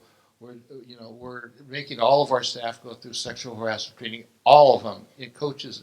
We're doing these things to make sure that we're very aware of any kind of concern or issue that could come up from any student or staff member. Maybe to help answer that a little bit, I was told by Mr. Fries that he was just commenting about a training that they had gone to, I think offered by Title IX, and how informational it was, and how much better at understanding the whole process. And even that, he said, didn't include any training on grooming, and that was this is one of like the best programs you can go to, and the OCA provided them documentation on grooming and reading that, and he said all of this is so helpful and enlightening. We're lucky to be here in 2019 in an era where our boundaries have, you know, what's acceptable has shrunk, and we're providing our students and our family, everybody, voices. Everything else needs to catch up. That understanding of the training, you know, that was the training from before. Well, we need to be current to understand that we know more about like a predator, quote unquote, process of gaining their trust. We know more now. Now they're getting trained on that, and so these little comments like they're weird mean a little bit more now, perhaps, than they did before. I guess would be a general statement. My last question is, so if a student makes a claim like that, do they have to fill out a written report, or I mean, you know, they're children, for God's sakes. We're moving in the direction of having the student actually write the report, not us listening and writing down something, but having them, so we have it in their words. That's our new. We want to see what the OCA says, because they're going to talk a little bit about that, but that's where we are at this point. If we have a student come in and say somebody touched me inappropriately or sexually or anything else, we're going to help that student write their own, in their own handwriting, or, you know, or whatever they do, but in their words, so we have a record of exactly what they said, and it's not our interpretation. That's our new process. But in the past, last question, we didn't require them to. It was unclear to me what were the requirements of students in the past, because that's really gets to the crux of you know, like if there were a lot of students and it didn't get documented, then it was not consistent. You know, if a student was vandalizing something we'd ask students to write statements sometimes. Sometimes they would, sometimes they wouldn't. I think for us, the important, and there's this discussion, is it a complaint or a concern or a report or a comment? You know, we spend all this time arguing about what it is. Any of those things, if it says he's weird, or I was touched inappropriate, we consider all those the same thing. A complaint, the article said a complaint goes in a personnel file. It's not necessarily, it could be a concern or a report. I mean, there's lots of things that can go in a personnel file. We're just changing our process to make sure if a student does have a concern, a complaint, a report, or a comment, whatever you want to call it, that they're the ones that share it with us in their own words. And so we have their record of exactly what they said. So it's not like, well, he said or she said, or I think they said this or that. So that's going to be a huge help for us in the future to know exactly what the student thought and said at the time. I have a question. How, I know that you've talked about tightening up the record keeping, the documentation, but you can't just put things in teachers' files. Sure. You know, so how do we tighten it up on the fly where we are right now? That is a question that no one has been able to answer, including the OCA or attorneys.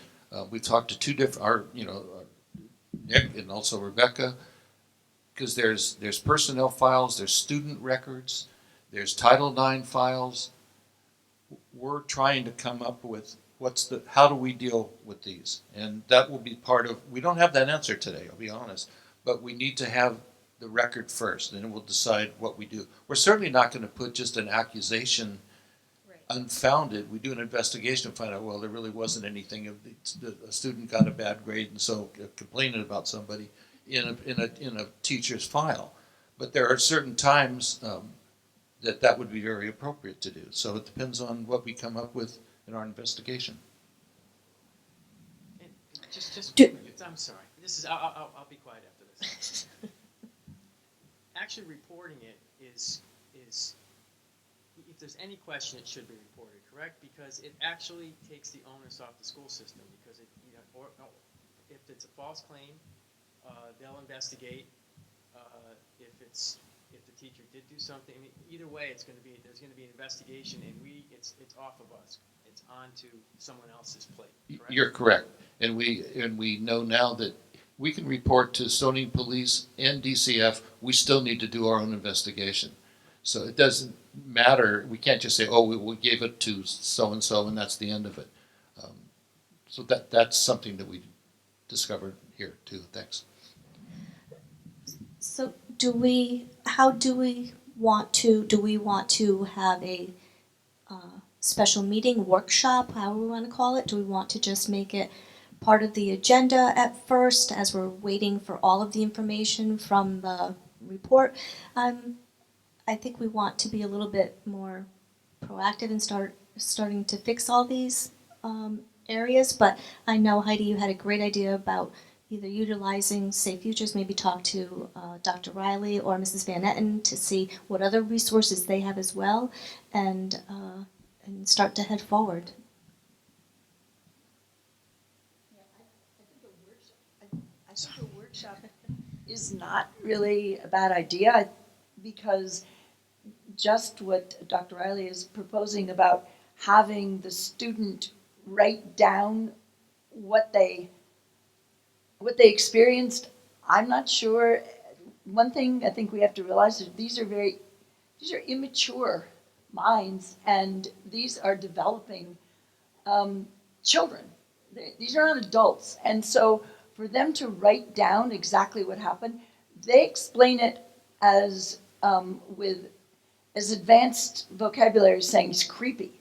Right. So I think that a counselor or an intermediary could help with some other vocabulary besides creepy, because I don't think creepy is going to go very far when it comes to putting that into his file. Nobody is going to see that as very impressive.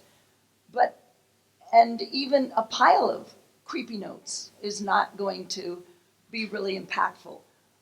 But I think that that's the responsibility of the administrator, the counselor, the grown-up, the more mature person, to help translate what it is that this person is feeling. And we train from age 2, when you see something, say something. Well, they said it, but it just didn't get across. So when you see something, say something, write it down, do an essay, put it in there, and please make it so it's something that we can all know about at a later time. I think there needs to be an intermediary there that's helping this child along the way. So in a workshop, I would be able to talk about it. Right now, these people are beginning to go to sleep, so, you know. No, but that's a,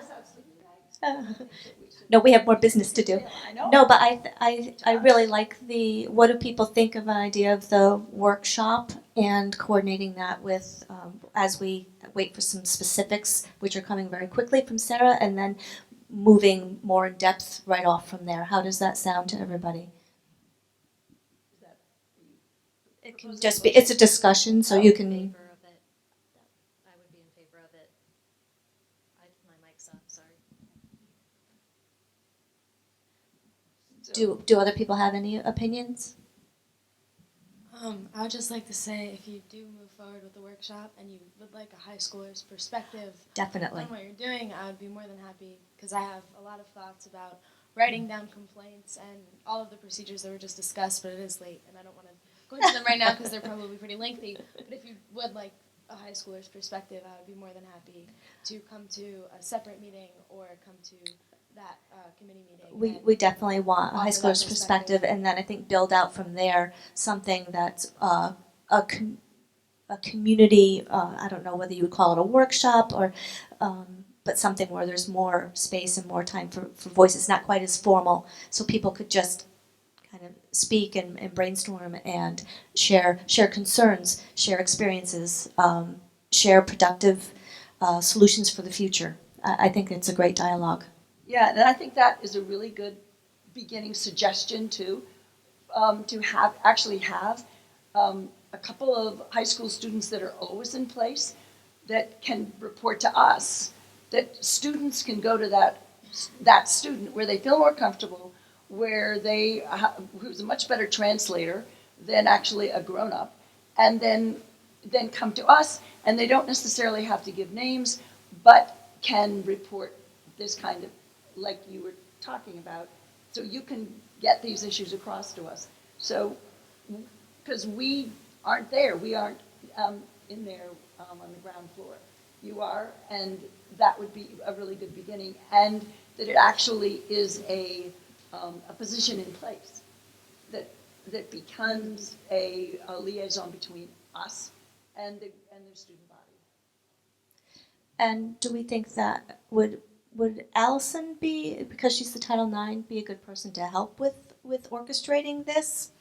Or I'm looking for more administrative, so that might be, okay, that would be wonderful. Certainly be part of the workshop, yeah. Does that seem satisfactory to everybody at this table? Okay. All right. Heidi, thank you very much for all of your information. I appreciate it.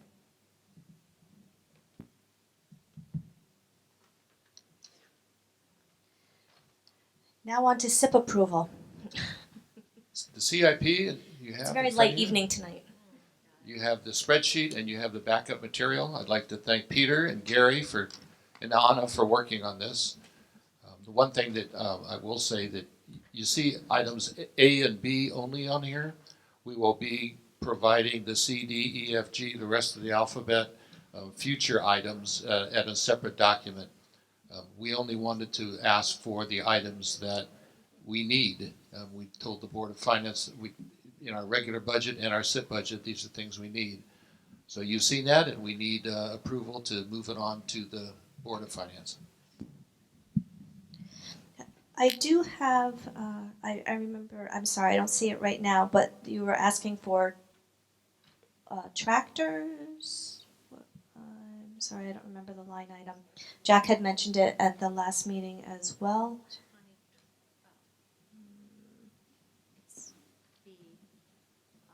It's a B level. Let's see. 7, Peter. 8 down.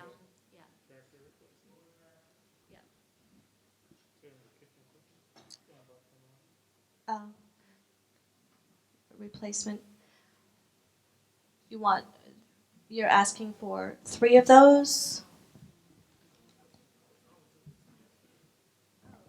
Yes, there's a proposal for 3 Kubota tractors. These are larger lawnmowers which would be used to help out and actually replace the 20 to 25-year-old tractors that we have at both Dean's Mill, West Vine, and Stonington Middle School.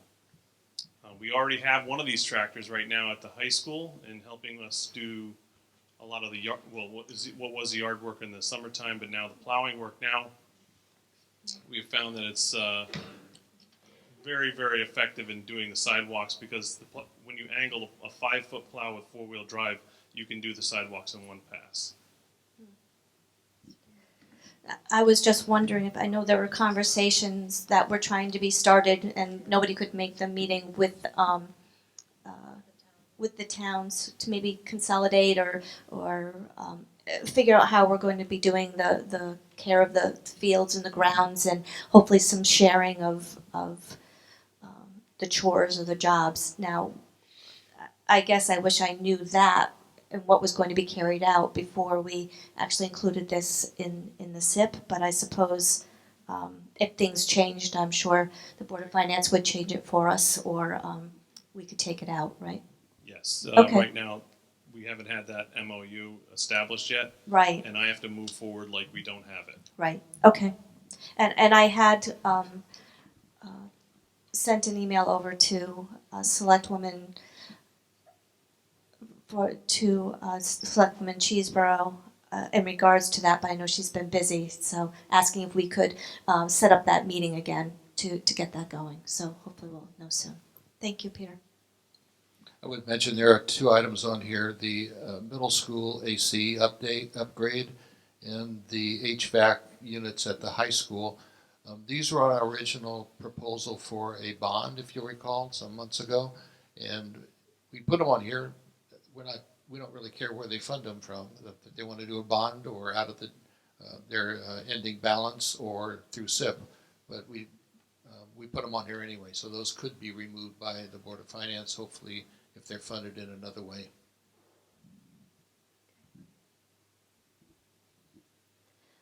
Are there any other questions?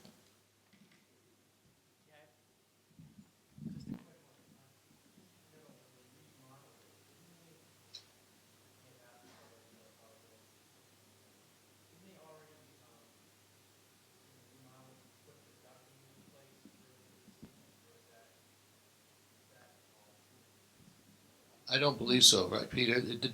What they're going to do is put the framework for air conditioning on the roof when they redo the roof, right? The current ducting at Stonington Middle School will not allow us to put AC in. That ducting would all the existing duct would have to be removed and put new ductwork in that's insulated. So what we've proposed is a VRF system, which would work in cooperation with the current system. Doesn't require us to put any ducting in at all. It would put a unit in each one of the classrooms, and we'd be running line sets, which would take up less real estate in the ceiling.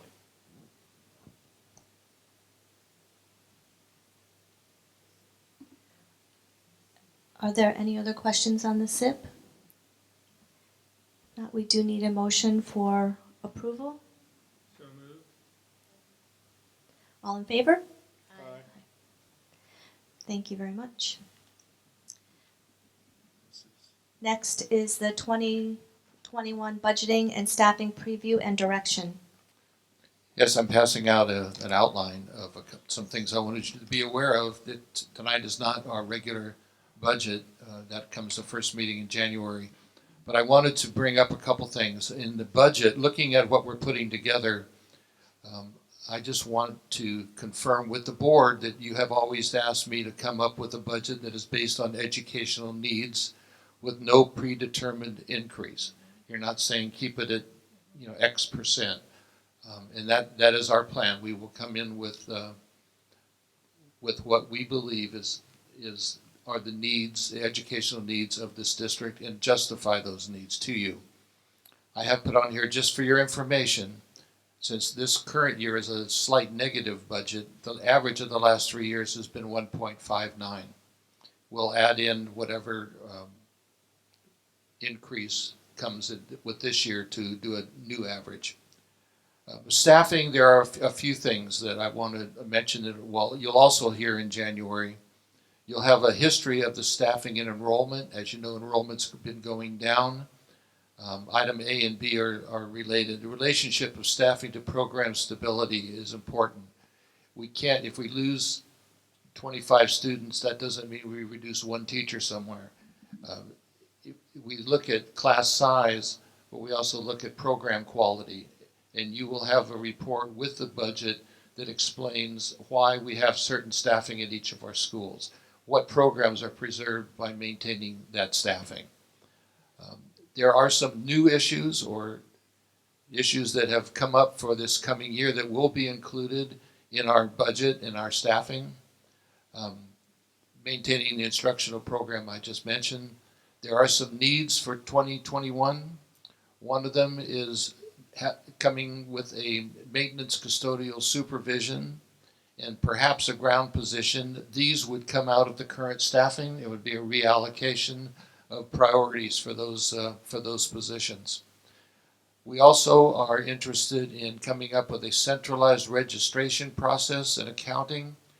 Right now, a family moves into the district and they register their children at the school.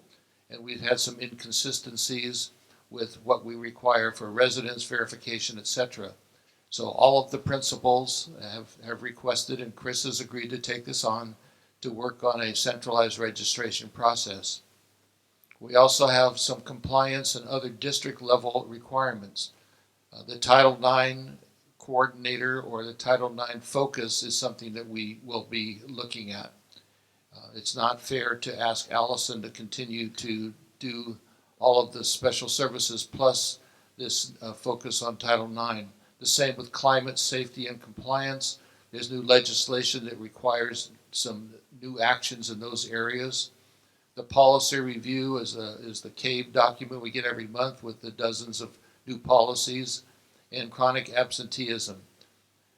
We also are looking for support for our learning annex.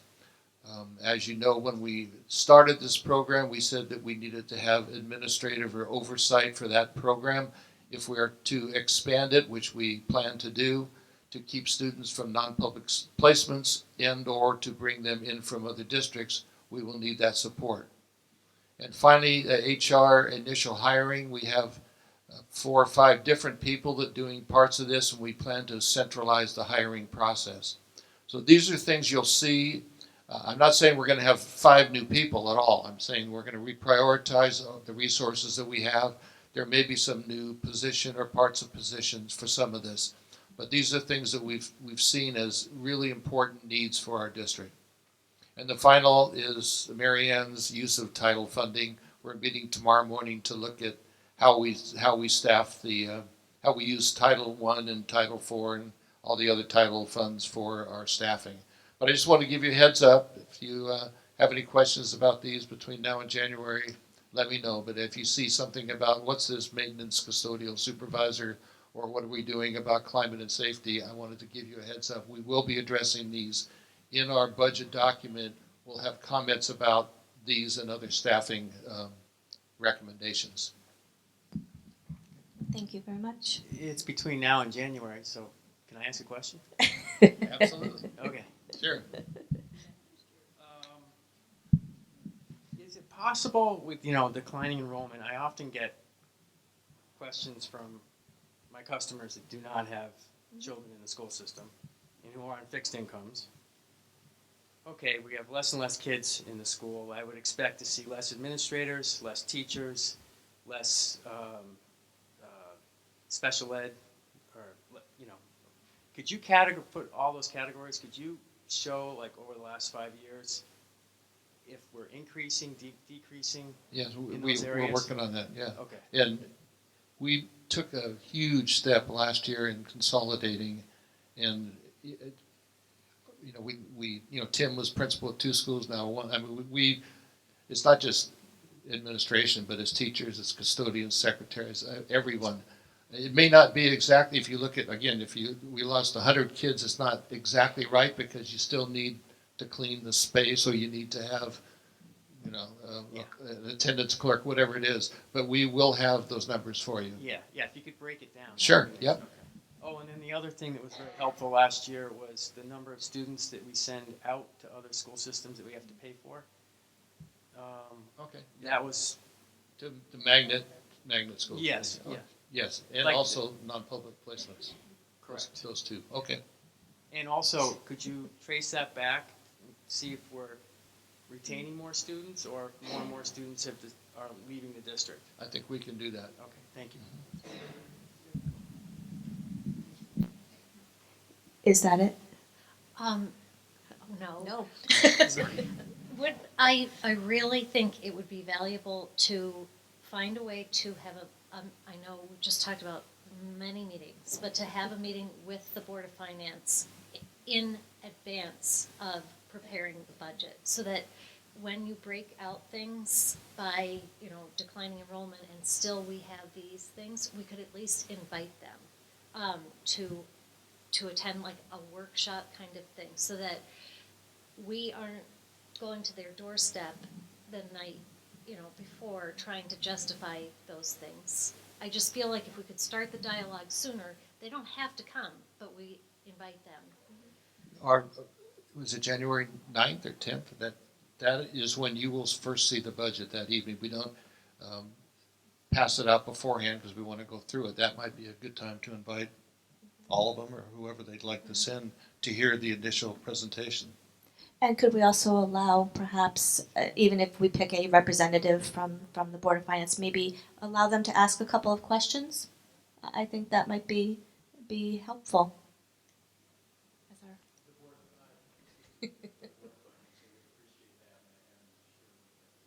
Yeah, I'll touch base with Tim, but I think that's something we want to build on, is this relationship. So I think we have good intentions, and I think we can work those out. Of course. And Just a reminder, what we do is we have the presentation, that first board meeting. The next week, we're having a special workshop with the board. But the third and fourth week, we have budget hearings or budget discussions. So all those times would be, you're certainly welcome. I can certainly send a schedule over to all the Board of Finance members or to Tim to share with everybody. That way people have it. Yes.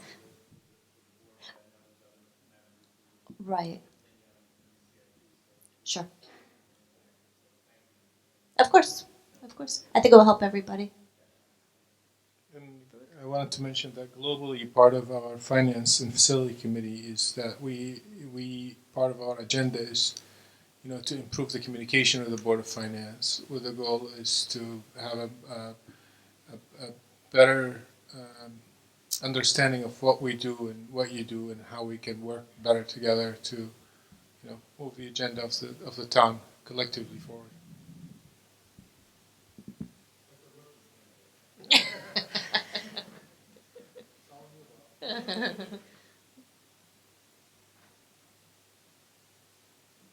Okay.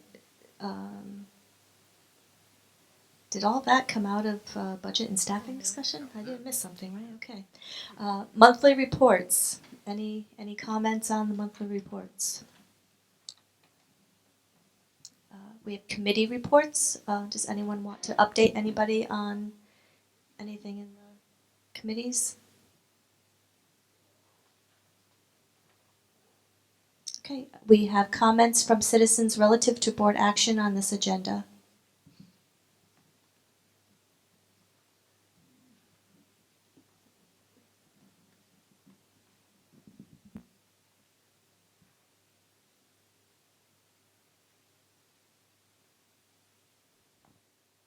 Is it working now? Yes, thanks, Jen. I just wanted to answer a couple of questions that came up during the discussion, and one of them was, have girls been contacted? Please, your state. Jennifer Manfredi. Jennifer, you can ask the questions. It's not usually a correspondence back and forth, but I can get you whatever answers to the questions that you do ask. And Jen, please Okay, state, this was just a comment more please than a state question. your address as well for the record. Just state your address for the record. 156 Cove Road, Stonington, Connecticut.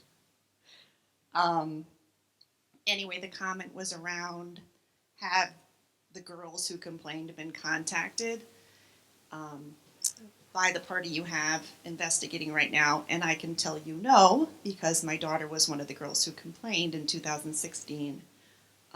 Also at that time, parents were not contacted when those girls complained because I did not know about it for several years after it happened.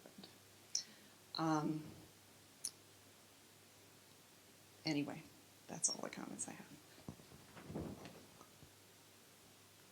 Thank you, Jen.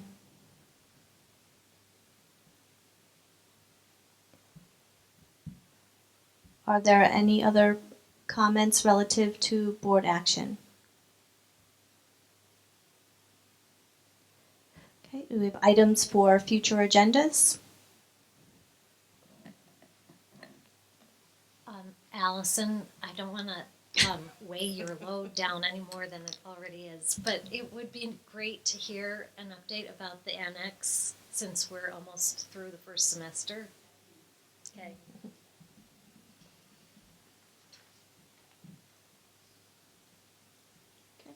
Board comments or concerns?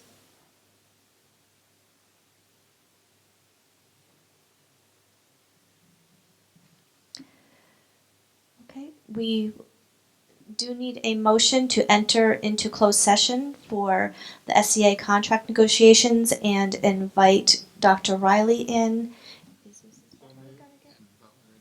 and Mrs. Butler and Gary. Mr. Shuttle. So moved. Second. All in favor? All right.